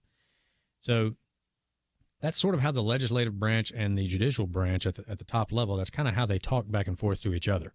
And so that was the point of this piece was, I understand, people get frustrated with kind of the constant pull, push and pull between these branches. But it has worked in our system for 200 years and has resulted in more freedom here than anywhere else in the history of the world. But one of our cases that we have currently in front of the Supreme Court, we're waiting to hear if they're going to take the case, Sweet Cakes by Aaron and Melissa Klein. The court could, in how they treat that case, they could answer the legislature right now, who is passing the Equality Act or attempting to pass the Equality Act, by saying, we're going to take this case because in our appeal we asked them to reassess the Smith decision, right?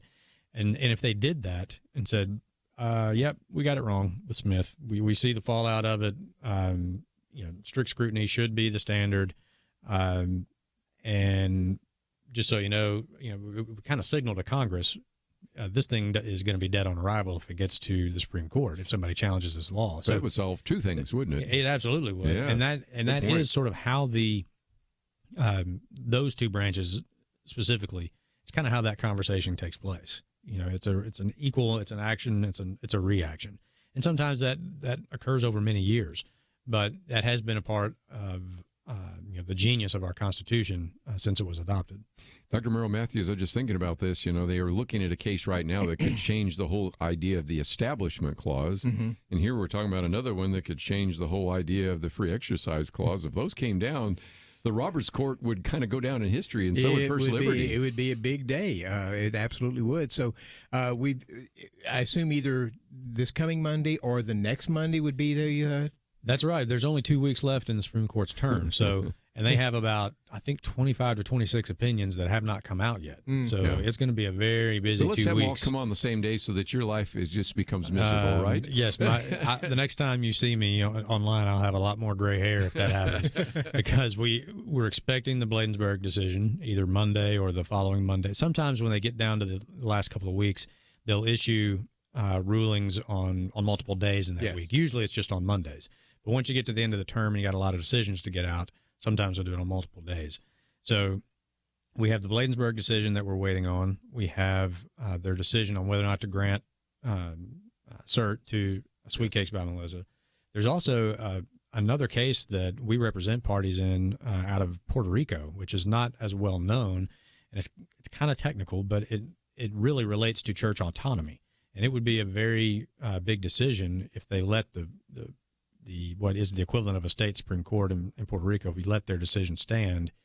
The Supreme Court of Puerto Rico basically created a church in Puerto Rico, which is as literal a violation of the Establishment Clause as I can think of.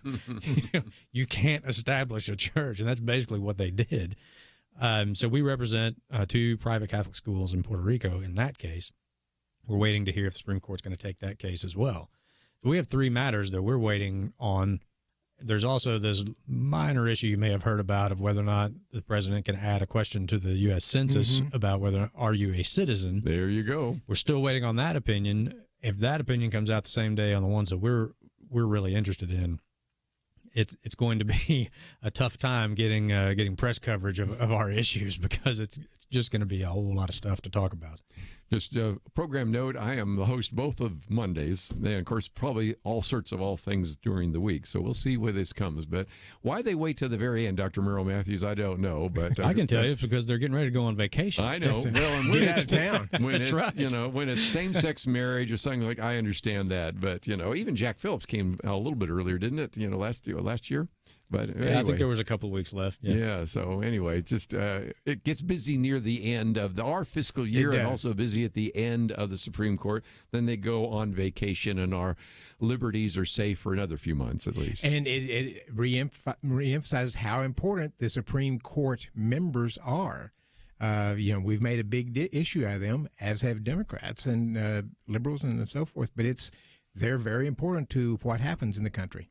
Well, we're going to take a break, and when we come back, one of the other issues that we've put on the table, the first 2 articles, the climate model projections and also the politics of climate change. I've already alluded to the fact that we've got a Democratic debate coming up Want to see what some of the things they're going to be saying are going to do and how that will affect the primaries. Be right back.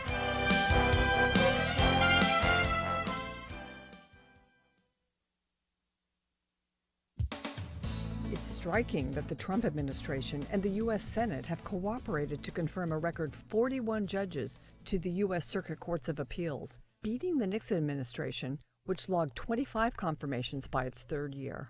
This is important because the 13 appeals courts have the final say in all but the approximately 70 cases the Supreme Court decides each year. First Liberty Institute, a law firm dedicated to defending religious liberty, applauds the opportunity to flip some of these appeals courts. A court flips when it moves from having a majority of liberal-appointed judges to having a majority of conservative-appointed judges. In an article entitled "More Flips in the Future," First Liberty's senior writer, Jorge Gomez, explains that flips are important because when an appeals court chooses a 3-judge panel to decide cases, if the ratio of conservative to liberal appointed judges is closer to 50-50, then there's a higher probability that a conservative judge will hear and rule on cases according to the original text of the Constitution and the First Amendment. He reports that the U.S. Court of Appeals for the Third Circuit, covering Delaware, New Jersey, and Pennsylvania, already flipped earlier this year. The 11th Circuit, which covers Alabama, Florida, and Georgia, is only one vacancy away from a flip, with one liberal-appointed judge eligible for retirement and another getting close. There are 4 liberal-appointed judges currently eligible to retire on the New York-based Second Circuit Court, which is also only one vacancy away from a flip. And amazingly, the balance is ripe for change on the notoriously left-leaning Ninth Circuit, where 8 liberal-appointed judges are eligible to retire. First Liberty's president, Kelly Shackelford, explains that a federal judge is eligible to retire at 65 at full salary for the rest of their life. A pretty good incentive to step back or move on perhaps into a law practice. Our courts could soon resume their proper, less activist role. For Point of View, I'm Penna Dexter.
Now, back to Point of View, your listener-supported source for truth. For those of you that listen on computer or maybe even have your radio station air the commentary that we do right now, we just aired Penna Dexter's commentary. She was supposed to be with us. There's a family matter, so she won't be with us today, but her particular article is one that we did discuss a little bit with Kelly Shackelford last week, but I wanted to come back to it. It's called Flipping Courts. Now, you've got to understand that except for about 70 or 80 cases that go to the Supreme Court, most of the major decisions are made at the circuit court level. You have 13 circuit courts.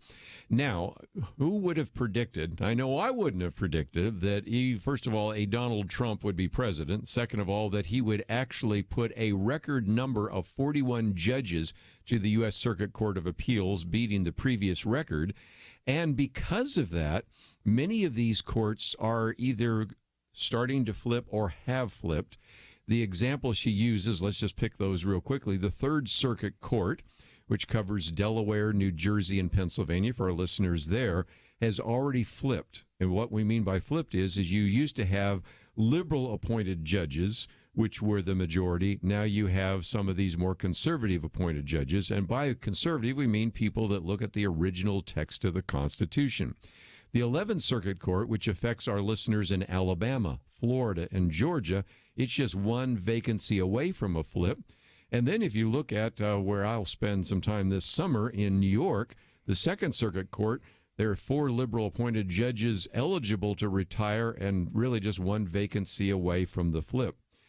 what Dr. Merrill Matthews and Lathan Watts, this means is that a lot of these decisions that, Lathan, you've had to kind of go against maybe actually could go in your favor, because they do what normally pick 3 judges. It's a coin flip. But if it's more than 50-50, you have a better chance of having a conservative just judge or other, maybe even 2, that'll be part of that panel. Makes your job a lot easier, doesn't it? Yeah, it certainly does. So anytime that you are appealing from a federal district court and you end up in the Circuit Court of Appeals, no matter how many judges are on that particular circuit, because the size of the circuit and the caseload and all that, some circuits have more judges than others. But regardless of how many there are on the Court of Appeals, you get a random 3-judge panel of that court. And if you argue in front of that 3-judge panel and they go against you, there's another appeal mechanism where you say you want to appeal en banc, which is we want the entire court to sit and hear this. But that court has the ability to deny that. So most likely your decision at the Court of Appeals level is going to be made by 3 judges in a random 3-judge panel. So take, for instance, the Fourth Circuit, where the Bladensburg World War I Veterans Memorial case made its way before it got to the Supreme Court. Our 3-judge panel there were 2 President Obama appointees and 1 President Clinton appointee. We saw the draw and we're like, well, probably going to be a 3-0. We're going to lose this one. Surprisingly enough, it was still a loss, but it was 2-1, and the Clinton appointee wrote a very strong dissent. Right. And so when we asked for en banc review, they denied that. But some of the other judges on that Court of Appeals who had been appointed by more liberal presidents did dissent from denial of en banc, and also had some very good things to say, which we then quoted in our appeal to the Supreme Court. Thankfully, the Supreme Court heard it, and we're going to get that decision very soon. But if a court like that, if the makeup of the court as liberal to conservative jurists is close, if it's 1 or 2 judges different, then the likelihood of that 3-judge panel being 2 jurists who look at the Constitution and have a strict interpretation of the Constitution versus the living document folks that just whatever they woke up this morning thinking the Constitution should mean, it means. You have a much better chance for our issues anyway when it comes to religious liberty of getting an opinion that you can work with. Let me ask you a few questions here. When you say the 3-judge panel is random, what do you mean by random there? Do you mean that nobody picks it, or there's just a line, these 3 here and the next 3 are in line, or what? Second question is, when they do the en banc decision, is that just a vote among the judges on there as to whether or not they'll take it? And then third, the turnover rate. Once you're appointed to the Supreme Court, they seem to stay there. These are still life appointments on the circuit courts. Is there? I assume there's a higher turnover rate there, but is it a much higher turnover rate? 3 very good questions. Let me, start. I'll work backwards. On the turnover rate, when you're a federal judge, it is a lifetime appointment, whether that's at the district court, Court of Appeals, Supreme Court. You become eligible for retirement, I believe, at age 65, just like the normal and she has retirement that in the age. article there, and you get full salary, so a lot for of the them rest leave. of your life. Yeah. So it's encouraging them to go somewhere else. Right. So at the appellate court like a law level, firm or something. You can retire at 65, and the average lifespan now is in the 80s. You got a pretty good chunk of your life there at full benefits to go do whatever else that you want to do. Which would be true of the Supreme Court as well, but they don't retire. Yeah, they typically don't, and it's because they are the final word, right? Their rulings have even that much more impact, and so I think that's why, especially now with there being such a divide between the 2 approaches to constitutional interpretation, that someone who is appointed by a president that wants justices to look at the text and the original intent of the Constitution, he's going to stay as long as he can. Or if he's approaching, starting to think about retirement, he or she is probably going to look at, okay, how many years left on this president's term? Do I want to retire now so that this president can appoint my predecessor? Or if this president thinks differently than I do I want to wait till the next election cycle and see if there's a new president to appoint my predecessor? So working backwards through your questions, The second one, en banc. Yes, that is just a decision by the judges of that court. They get together and they vote, similar to when the Supreme Court conferences to vote on whether or not to take a matter. They get together, they vote on whether or not they're going to hear it en banc. And then your first one about the random 3-judge panel, there's no. I'm sort of drawing. I'm having maybe a senior moment here on the mechanism that they use to decide which 3 judges, but to the petitioners, it is going to be there's no way to predict which like 3 a coin judges. flip. Yeah, you really just don't know. And it is supposed to be as a random a selection as possible, so that you don't get. We know how if you get 3 guys who think this way, you're likely to get a certain type of decision. So right. It's designed to eliminate that as much as possible. Let me just mention that Penn and Dexter's commentary, which is on our website right now, one of the things we do is if you sign up to receive the Viewpoints commentary, you get mine Monday through Friday. You would receive hers tomorrow in your inbox, but you can get it right now.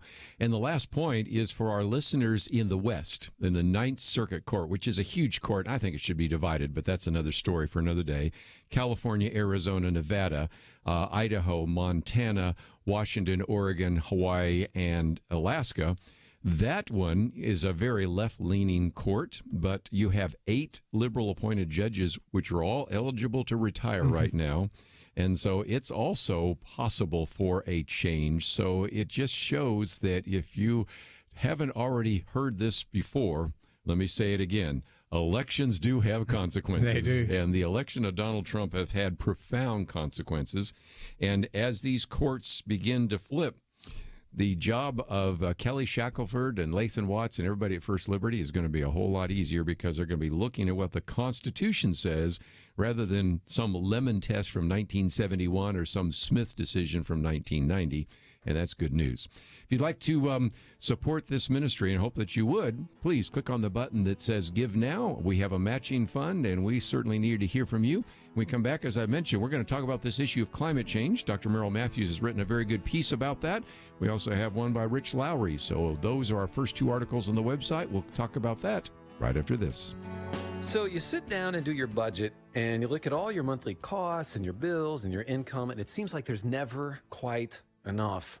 You know what would really help? Finding $500 a month to help balance things out. That is the typical savings, $500 a month for a family when you switch to MediShare for your health care.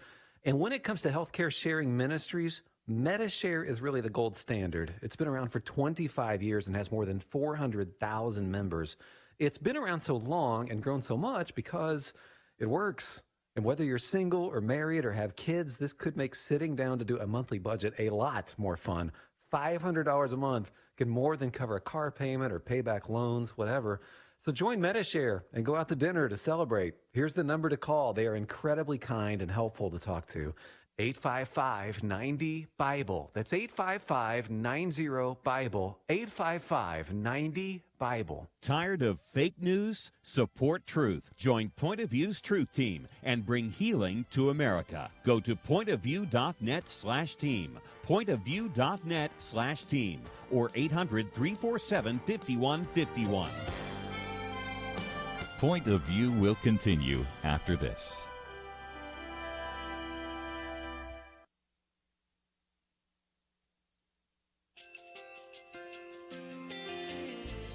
I just want to thank you so much for all the wonderful programming you have. You're just absolutely fantastic. I recently started listening to Point of View, and I really found it interesting because of the different subjects you cover. Thank you for that. I really appreciate everything that you do in keeping us informed. Thank you, Kerby, for everything that you have been doing. I appreciate all the work that you're doing, advocating for the Word of God. Thank you so much.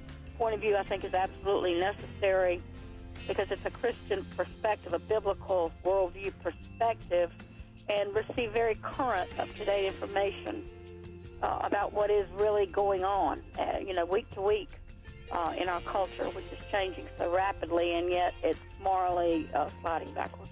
Yeah, I'm just, first of all, I thank you guys. Y'all's program is wonderful, and enjoy it every day. I learn so much every time I listen to it.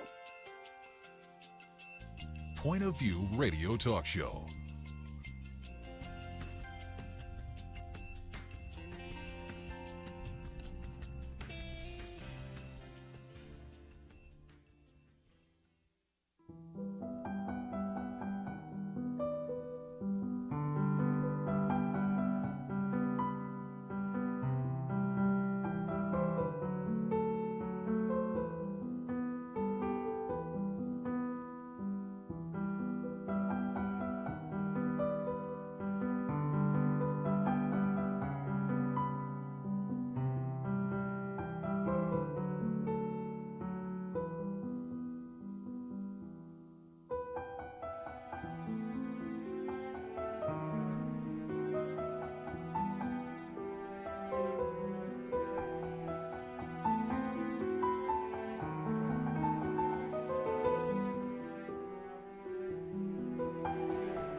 Hi, this is Kerby Anderson. You know, each day we take on the tough issues and provide a biblical perspective to them. The topics we cover are wide-ranging. Apologetics, theology, prophecy, creation and evolution, intelligent design, marriage, family, child-rearing, the millennial generation, trends in society, politics, economics, business, religious liberty, the Constitution, public policy, foreign policy, military policy, tensions in the Middle East, abortion, homosexuality, pornography, sexual ethics, media, technology, history, and America's godly heritage. We talk about anything that affects your faith, your family, or your freedom. So don't go anywhere, because Point of View continues right now.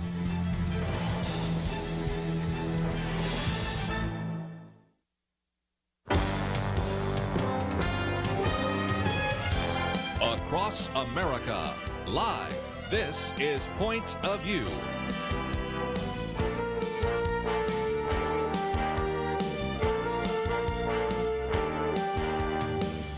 And now, Kerby Anderson. Continue our conversation today. In studio with us today, Dr. Merrill Matthews and Lathan Watts.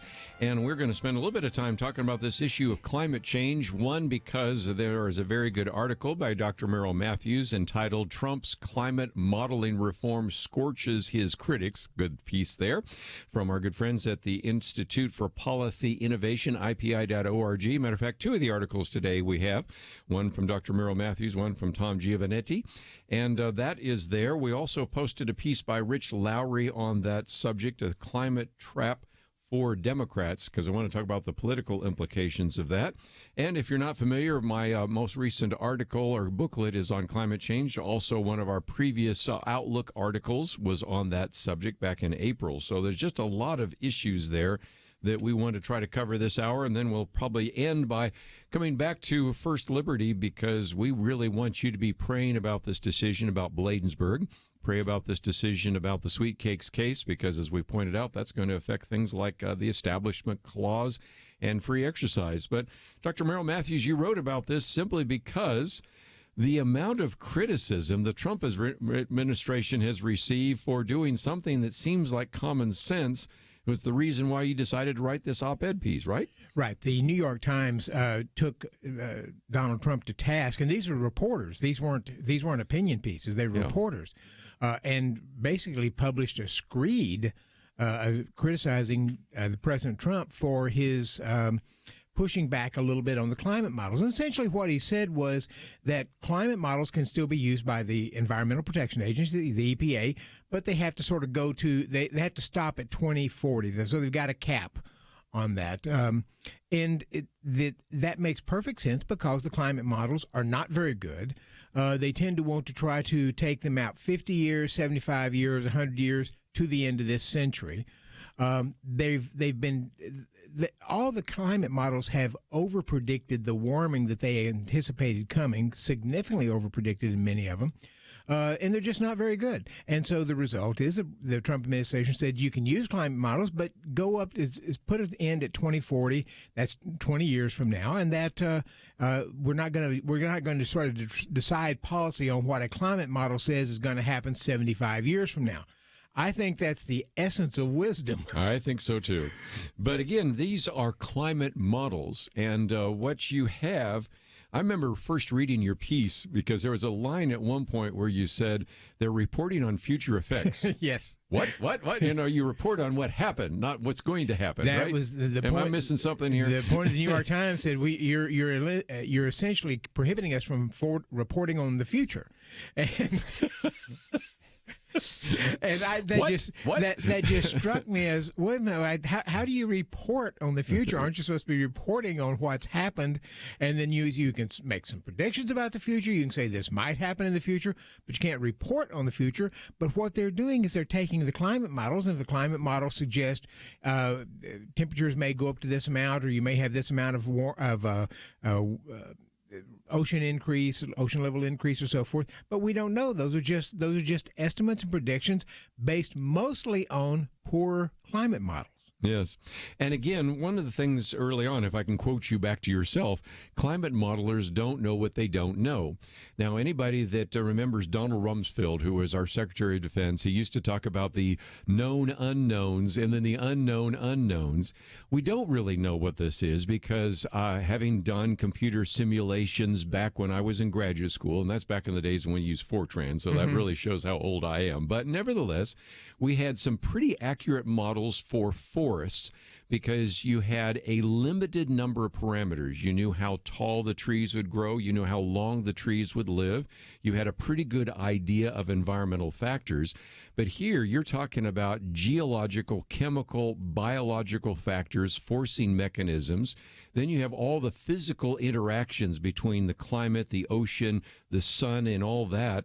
There's just no way. Climate modelers just simply don't know all the things that affect our climate, as illustrated by the fact if you can give me 100% certainty about what the temperature is going to be in Sunday, maybe, you're going to be the best meteorologist in the country, maybe in the world. There are just too many factors to actually pull together. There's an awful lot of factors, and they don't understand the interactions. They try to understand it, but one of the things that's happened is with the carbon in the atmosphere has been increasing. That's also led to some greening of the world, and you see satellite photos, and you see some greener areas there because of the increased carbon.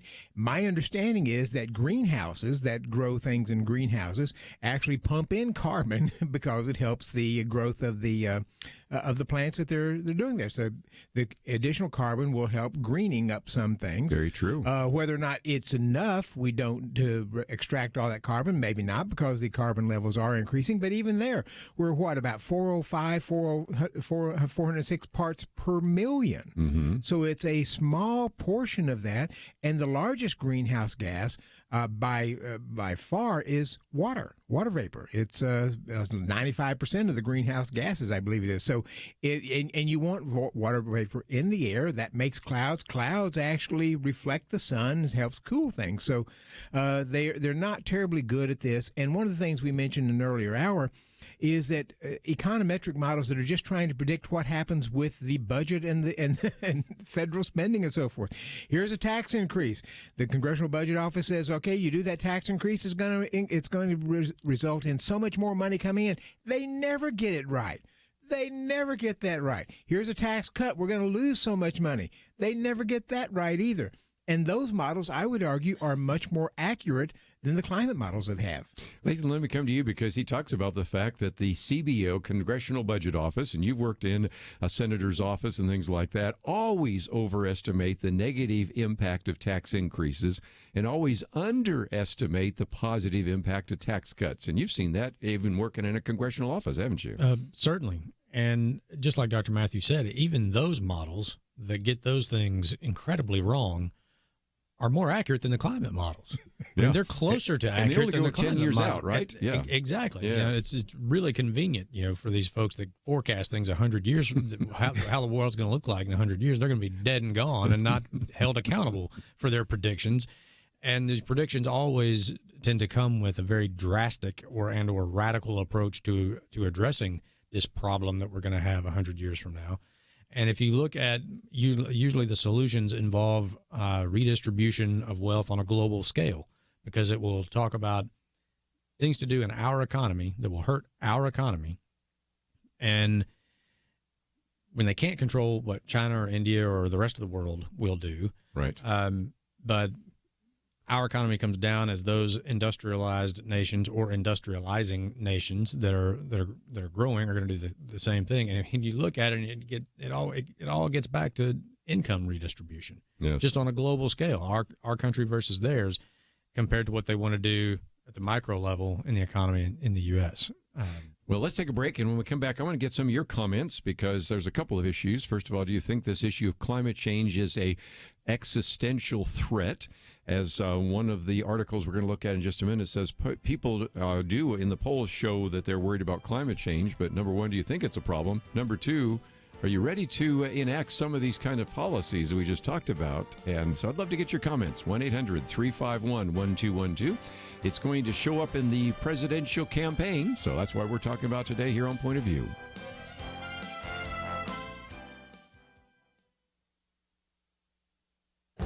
This is Viewpoints with Kerby Anderson. Supreme Court Justice Clarence Thomas has been criticized for writing the truth about the connection of abortion to eugenics. His 20-page concurring opinion in a case dealing with an Indiana law allowed him to educate us about our history. The law required that fetal remains be disposed of in a respectful manner, but also prohibited abortion solely on the basis of race, sex, or disability of the baby. Justice Thomas wrote that the use of abortion to achieve eugenic goals is not merely hypothetical. The foundations for legalizing abortion in America were laid during the early 20th century birth control movement. That movement developed alongside the American eugenics movement, and significantly, Planned Parenthood founder Margaret Sanger recognized the eugenic potential of her cause.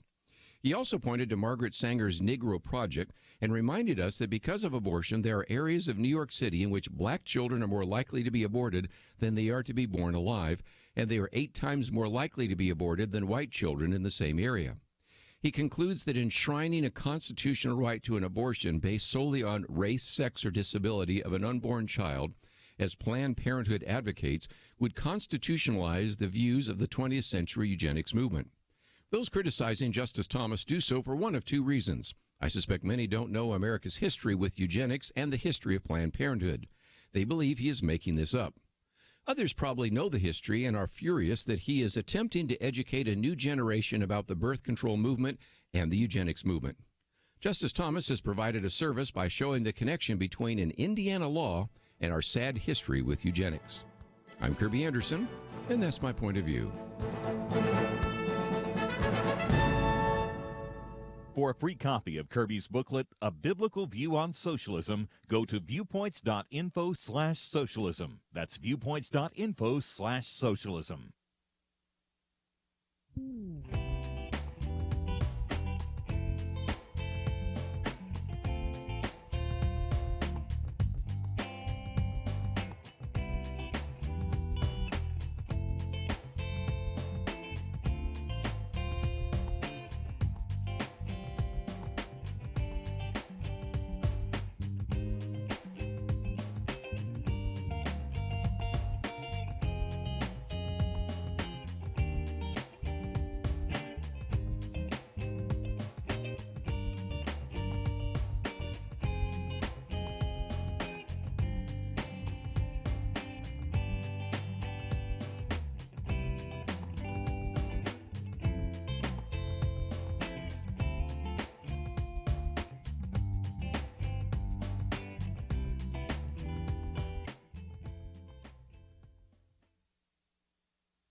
You're listening to Point of View, your listener-supported source for truth. Weekend edition, if you'd like to join our conversation, 1-800-351-1212.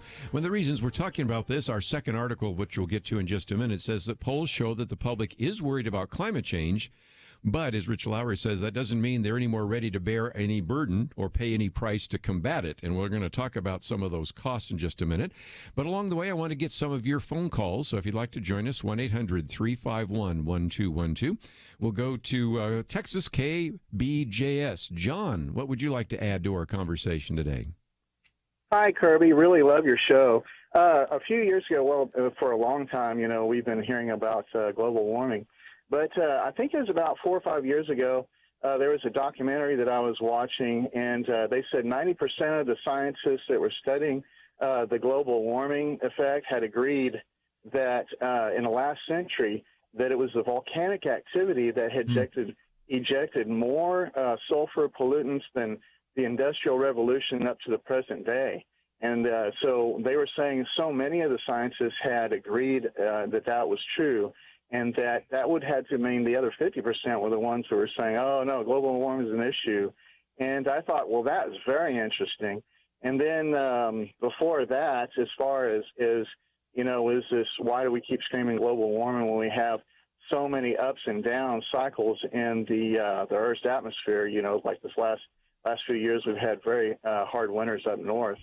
and then also again, we start wondering what's going on, and also the sun is in a cool down period since 2000, after the 2000 cycles. And then I remembered when Al Gore was out running around talking about, global warming, I was watching CNBC, I believe it was, and they were talking about how Maurice Strong had set up he was a UN administrator setting up, this agenda for global warming, because this issue has been going on for a very long time. And apparently, real quickly, the gist was that Al Gore had a financial stake in the entity that would administer and collect the carbon tax. And I thought, well, really? So anyway, those are just the comments that I remember from the issues from the past. And maybe you guys know more about it.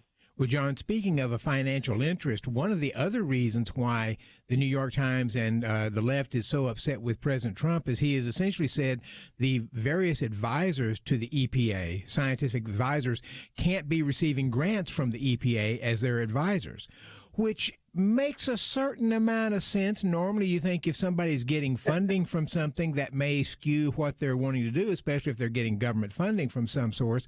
And that has upset so many people.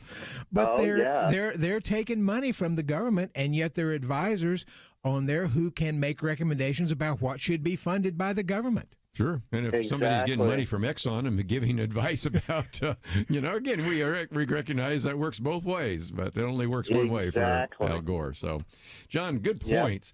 And yesterday when I talked about this style guide, The Guardian now says, climate change is not the phrase that they want to use. From now on, their style guide says you're supposed to call it a climate emergency or a climate crisis or a climate breakdown.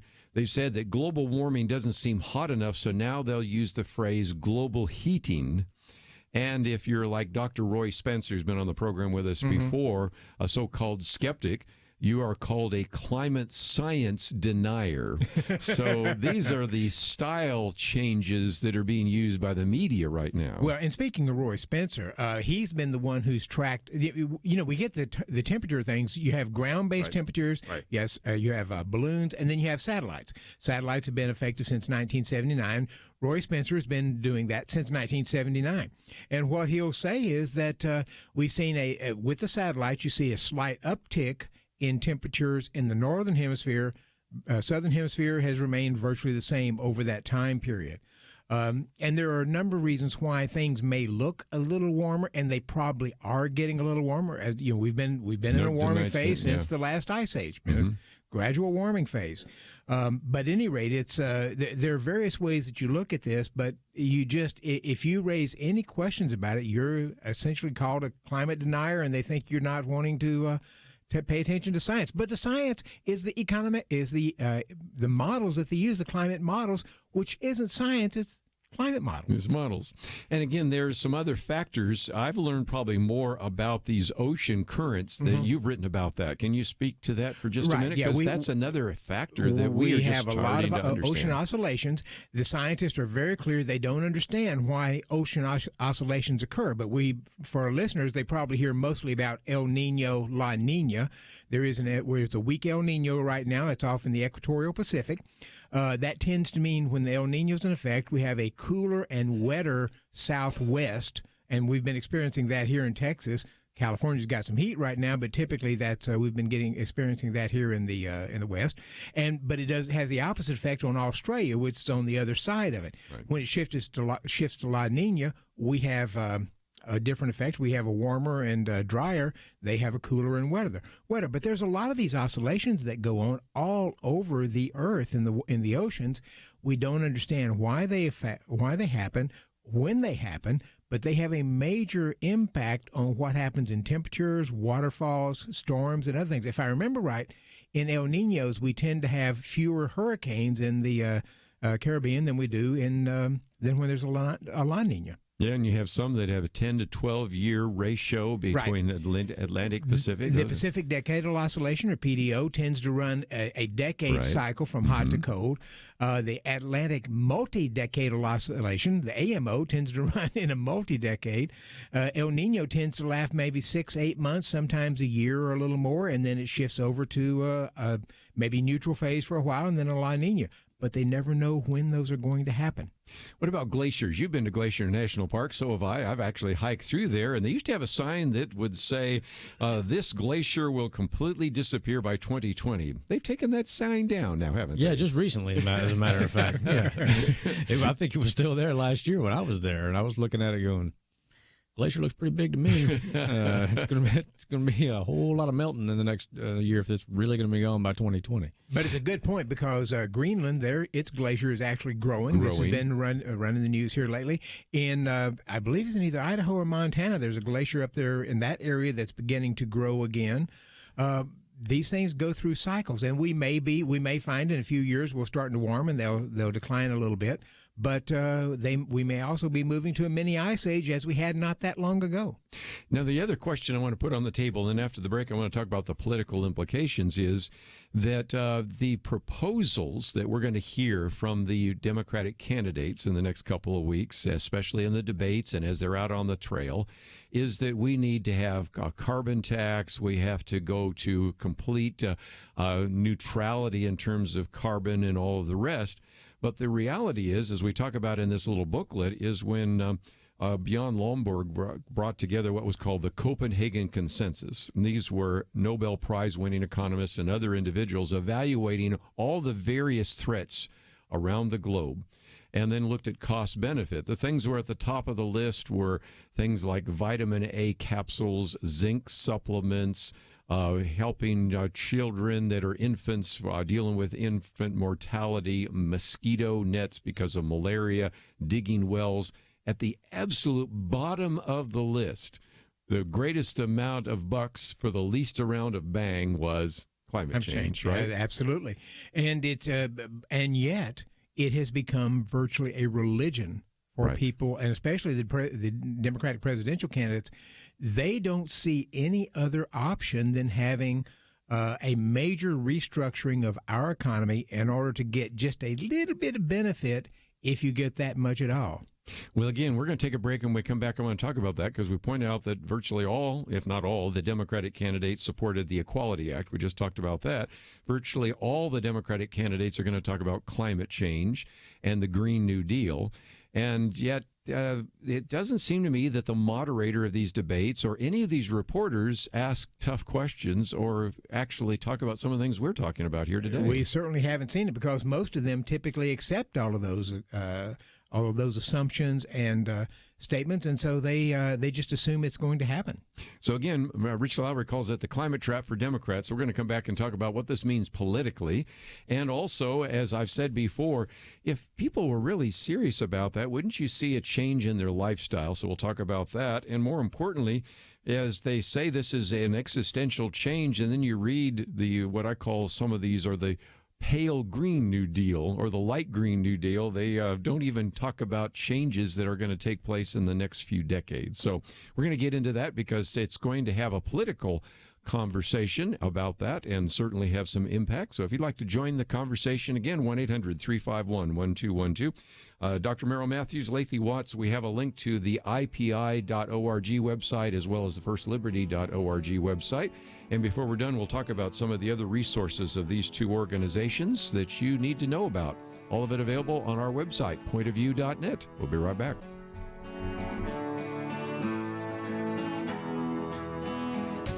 The Apostle Paul was a prisoner on a ship bound for Rome. A storm battered them. And in Acts 27 it says, "When neither sun nor stars appeared for many days, all hope of our being saved was at last abandoned."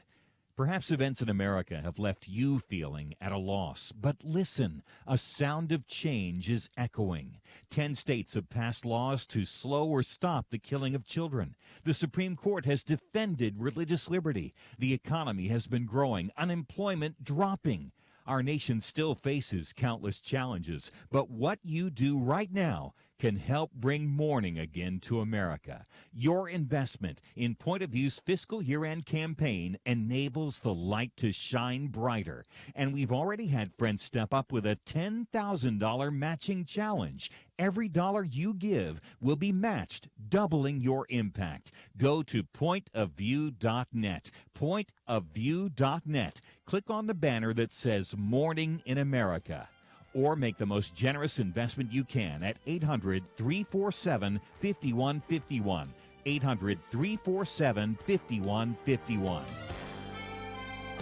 Point of View will continue after this.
You are listening to Point of View. The opinions expressed on Point of View do not necessarily reflect the views of the management or staff of this station. And now, here again is Kerby Anderson. Final half hour, if you'd like to join our conversation, 1-800-351-1212. One of the reasons we're talking about climate change, first of all, we have this very good article by Dr. Merrill Matthews. The second one by Rich Lowry, The Climate Trap for Democrats. But most importantly, it is the reason we are covering it because I think it's going to be front and center. One of the big pieces that are going to be part of the Democratic candidates, as illustrated by the fact that almost all of the candidates have some variation of the Green New Deal. Mm-hmm. A lot of them are pretty light Green New Deals or pale Green New Deals. Beto O'Rourke, even the more recent one by Joe Biden. And I think there's a good example. Let me come to Dr. Merrill Matthews, but also Lathan Watts. I want to get your comments as well. People say that climate is important, but in that same Associated Press, University of Chicago poll, even though they said it was really important, they asked, how much were you willing to pay to fight climate change? And 57% said, at least $1 a month.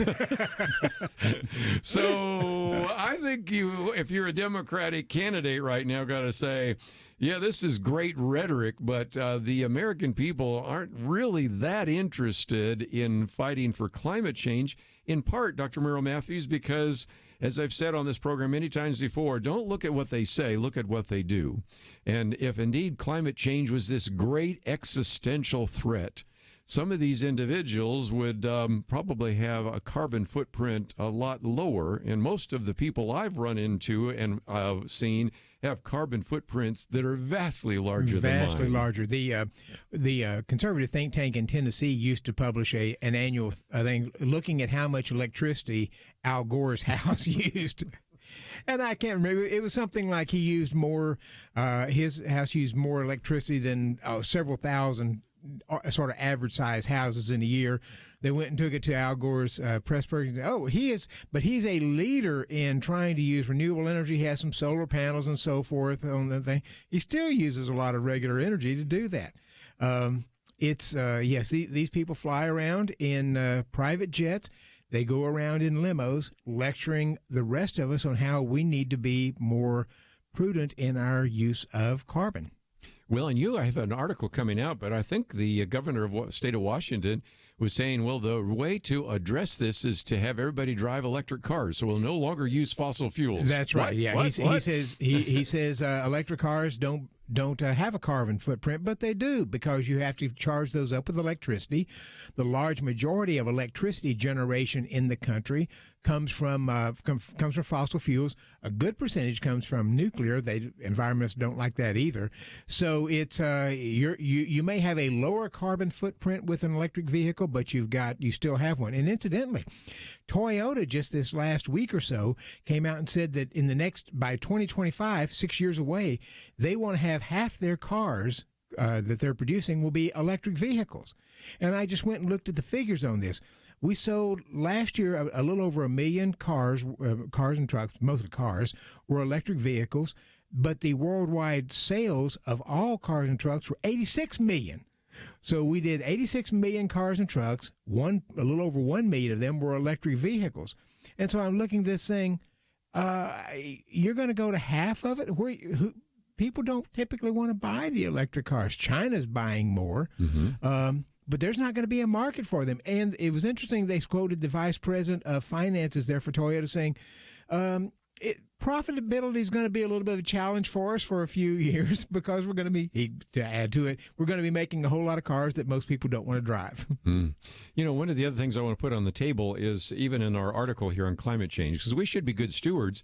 I ask this question all the time when I speak to groups, which country is leading the world in lowering its CO2 emissions? And I rarely get the answer, United States of America. United States of America. We heard a lot from the press about how we withdrew from the Paris Accords or we didn't follow the Kyoto Protocol, but the United States really has been the leader in reducing the carbon footprint. And I want to come to Lathan because that gets back to something you've mentioned before.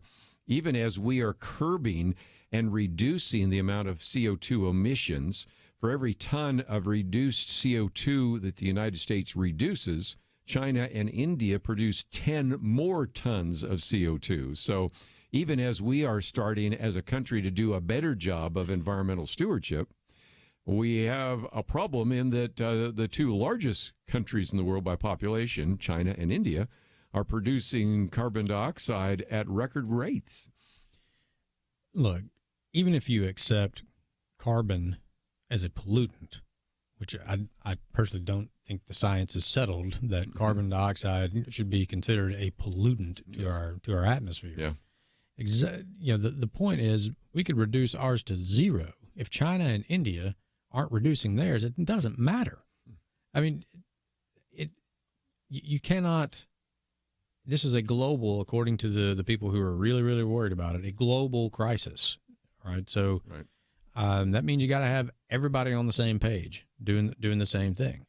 And if we're the only ones doing, just like you said, I mean, the president got a lot of flack for withdrawing from the Paris Climate Accords and the Kyoto, but the people who are signatories to that have not reached the level that we have when it comes to reducing carbon emissions.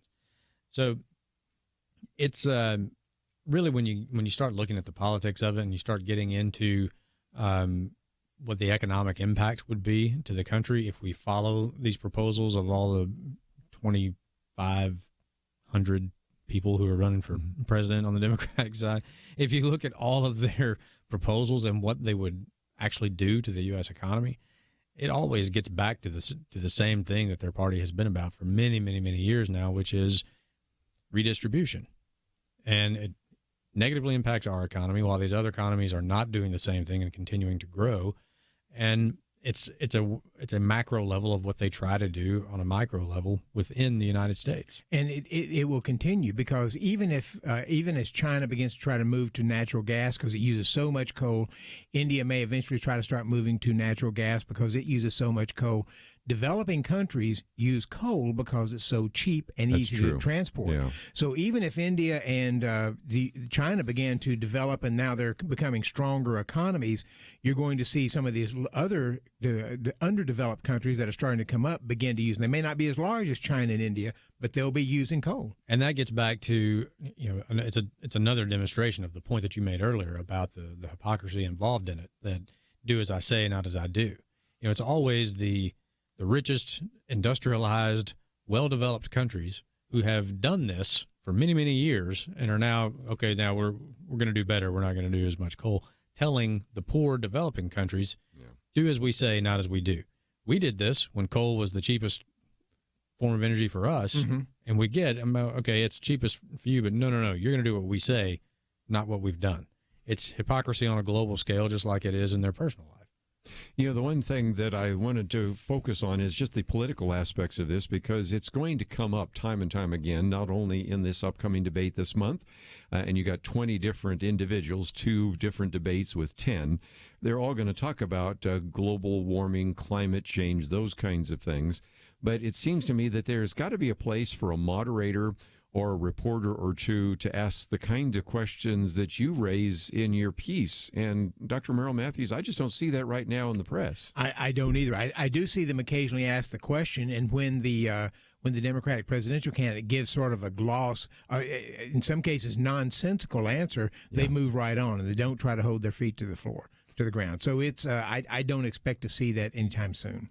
One other thing I thought I'd just mention real quickly is that George Will talks about the fact that this is called the scarcity scam, and he reminds us, for our older listeners, they may remember this, the younger ones would not even know about this, that the Cato Institute has what's called the Simon Abundance Index, and that has to do with the fact that Julian Simon actually debated Paul Ehrlich, who was the professor at Stanford, and in his 1968 book, The Population Bomb, predicted that millions, hundreds of millions of people would starve.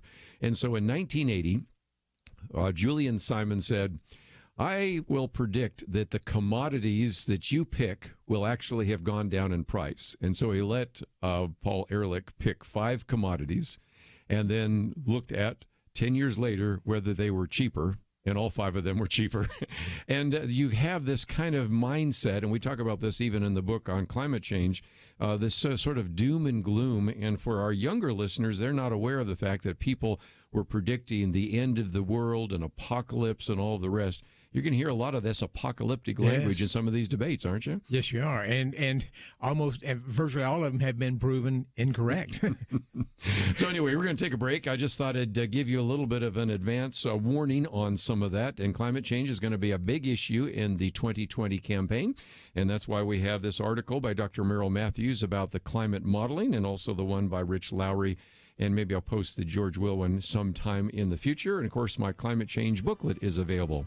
When we come back, though, I want to just encourage you to think about what to pray about. The Supreme Court decisions are going to be coming down pretty quickly, and these could make a real difference in terms of religious liberty. We'll talk about that right after this.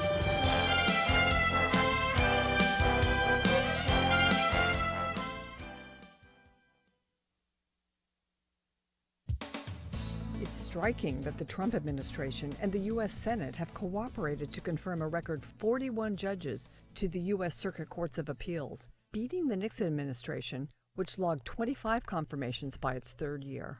This is important because the 13 appeals courts have the final say in all but the approximately 70 cases the Supreme Court decides each year. First Liberty Institute, a law firm dedicated to defending religious liberty, applauds the opportunity to flip some of these appeals courts. A court flips when it moves from having a majority of liberal-appointed judges to having a majority of conservative-appointed judges. In an article entitled "More Flips in the Future," First Liberty senior writer Jorge Gomez explains that flips are important because when an appeals court chooses a 3-judge panel to decide cases, if the ratio of conservative to liberal appointed judges is closer to 50-50, then there's a higher probability that a conservative judge will hear and rule on cases according to the original text of the Constitution and the First Amendment. He reports that the U.S. Court of Appeals for the Third Circuit, covering Delaware, New Jersey, and Pennsylvania, already flipped earlier this year.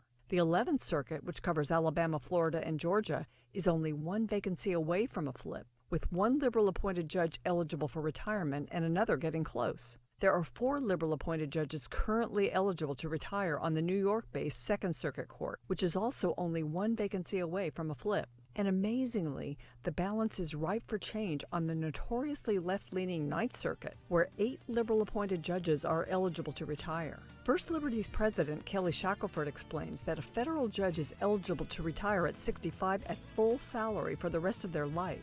A pretty good incentive to step back or move on perhaps into a law practice. Our courts could soon resume their proper, less activist role. For Point of View, I'm Penna Dexter.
Now, back to Point of View, your listener-supported source for truth. Back for a few more minutes, let me just mention, as we at the outset talked about all sorts of things, the O.J. Simpson trial, a number of others, but this is also the birthday of Donald Trump, who on June 14th, 1946 was born, so 73 years of age. 73 years old. He will be 74 when he's running for the presidency, and of course that gets into the issue of age, which we may or may not, but it'll come up in the debates because some people are going to say Biden and Bernie and some of them are too old. He'll be a spring chicken compared to a couple of others. That's exactly right. And this whole issue of age is interesting because, you know, it's funny because the argument lately has been, well, there's all sorts of people secretly talking about Joe Biden's age, and this is just horrible that they did that. Oh, but it was okay to talk about Ronald Reagan's age in the 1980s. Yeah. The most famous line in the 1984 debate between Ronald Reagan and Walter Mondale. Remember that one? Absolutely. Yeah. And then, more recently, some people said, and they were whispering about the health of Hillary Clinton. Well, that's because at one point, they were having to carry her almost like a sack of potatoes up some stairs. So is it possible that there will be some veiled references in this Democratic debate about the age of Bernie Sanders and Joe Biden? And I think the answer is probably there will be somewhere along the line. And this isn't something, by the way, generated by Republicans. It's actually something that Democrats are saying about fellow Democrats. Right. And it's certainly true that Joe Biden and Bernie Sanders are older than we would have normally thought. On the other hand, looking at Bernie Sanders' schedule and how he has managed to do in the last campaign, the guy's just a little bundle of energy. So it's a concern, but both he and Donald Trump. I mean, I've had people who are with Donald Trump all the time they saying can't even keep up with him. They can't keep up with him. The guy doesn't sleep much. He's up tweeting at 4 or 5 in the morning. So anyway, happy birthday to the president, and I suspect by this time next year they'll make a big deal about his age because they will have gotten away with making the issue of the age of some of the other Democratic candidates. But I thought I'd mention that, and just a lot of anniversaries taking place. But I only have a few minutes left, and so I want to come to you, Lathan, for just a minute, because we have this. We talked about some of these cases, but perhaps the most important case that I can think of this year is the case of the Bladensburg Cross. Now, a lot of people say, why do I care about a cross in Maryland? Well, what is at stake is not only whether or not that cross can stay up, but all the others in the Fourth Circuit Court, including Arlington Cemetery. But if I hear that the decision was 5-4, I am going to be really excited. If I hear it's 7-2 or even 9-0, then it probably just means that they said the cross can stay. But if it's 5-4, it's probably telling me that not only did they want to take down the cross, or keep up the cross, I should say, but they want to take down the Lemon decision, and that would change your life dramatically, wouldn't it? Yeah, well, it would change everyone's life dramatically because the Lemon test has been around for so long. People of a certain age have never lived in America where it wasn't in effect. Yeah. And the effect of the Lemon test, and it's called that, by the way, because it comes from a case called Lemon versus Kurtzman, but it created more confusion than it solved. Yeah. And it resulted in, instead of government and courts being neutral towards religion, it sort of created hostility towards religion. And it's gotten to the point where every time a court applies the Lemon test, whatever the subject matter of the dispute, it ends up being ruled unconstitutional. So it's like a test that nothing can pass. And it also, I mean, there's lots of problems with it. Excuse me. It supposedly created this reasonable observer standard, but in all reality, it created the offended observer standard, that anyone can just drive by and claim offense and file a lawsuit, and here we go. Yeah. Which is how this case started, with the American Humanist Association claiming to be offended by the Bladensburg World War I memorial. So I agree with you, Kerby, that if the decision comes out and it's a close one, a 5-4, it is likely because they have decided to not only preserve the Bladensburg World War I memorial, but also what we asked at oral argument was to abandon the Lemon test and adopt a test that is more in line with the actual text of the Constitution, that focuses the court's analysis on coercion. Has anyone been forced to worship in some way or compelled to support a state-approved church? By that standard, obviously, Bladensburg World War I memorial doesn't compel anyone to do anything except maybe remember that 49 men from Prince George's County gave their life for their country. Now, if they got rid of the Lemon test, it would be a whole new day in America when it comes to the Establishment Clause, because a lot of the cases that we talk about here around the country, nativity scenes at Christmas time in front of City Hall. Well, it's okay as long as Rudolph is next to baby Jesus, or some nonsense like that. Dr. Merrill Matthews, remember one time we talked about counting the number of reindeer around the nativity scene. You remember those? I mean, it got to be bizarre, and also you have these people in these city councils and these governments if you as lawyers can't figure it out and have volumes of stuff you actually have to bring to the Supreme Court, what chance does some mere mortal that's just a paid employee at a city to be able to sort That's all exactly this out? right. And so the easiest thing to do is just shut it all down. Right. Yeah. Right. And that's what the result has been. It's like, look, we can't figure this out. The easiest way to keep from getting sued is just not say anything that even rhymes with Jesus around Christmas time or whatever, and that way we'll be safe. And so it's created this environment of hostility towards any sort of public acknowledgement of the role of religion in our history or anything like that. So, an abandonment of the Lemon Test in favor of a standard that's more in line with the actual text of the Constitution, that's focused on whether someone has been coerced into worshiping or compelled to support a state-approved church. It would be really a new day in America for religious freedom as it relates to the Establishment Clause. And then another case that you mentioned are where Representative Melissa Klein. If the court takes that case, in that appeal, we've asked them to re-examine another old decision, Employment Division versus Smith, which basically has made the free exercise clause almost dormant since 1990 when it comes to constitutional cases. So you have the potential of the two worst decisions in maybe the last 40 to 50 years related to religious liberty, where the court now has the opportunity to re-examine both of those, either by the end of this term or the beginning of the next term. So it's an interesting time to be a court watcher. It's very interesting, and thanks to Donald Trump on some Supreme Court nominees, we may get a good decision on these. Yes. Well, I'm just about out of time. First of all, I want to thank Dr. Merrill Matthews, who's sitting in this chair, and we're going to have you do that again in the future because you've done such a great job as a host, and certainly thank you so much for being a guest. And if you're interested in IPI, Institute for Policy Innovations, IPI.org, I would encourage you to find that website and give to them because it's a great organization. Also want to obviously encourage you to go to First Liberty, and you will find out about some of the 30 most important religious liberty issues. That's kind of the theme there right now. And again, I would encourage you to give to them because all of us have to raise our funds. So that is certainly the case. As we go to the end, let me just mention that we have sent out an email. I actually did. And it is the theme this month, Mourning in America. There's a lot of positives. You probably heard some of those today, and you probably learned a little bit more about some of these issues. So I hope that you'll take the time to visit the website. It says Give Now. And again, if you would want to make a gift, even as we finish the program today, all you have to do is click on that button that says pointofview.net. Click on the Give Now button. Or if you'd like to talk to someone, the off-air number, 800-347-5151.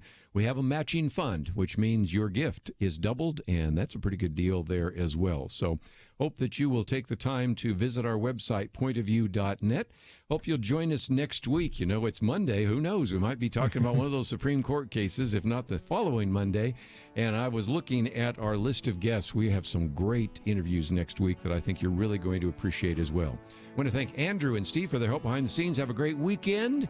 We'll see you back here on Monday. So you sit down and do your budget, and you look at all your monthly costs and your bills and your income, and it seems like there's never quite enough.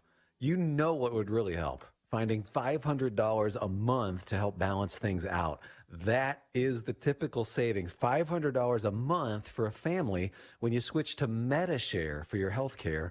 And when it comes to healthcare sharing ministries, MediShare is really the gold standard. It's been around for 25 years and has more than 400,000 members.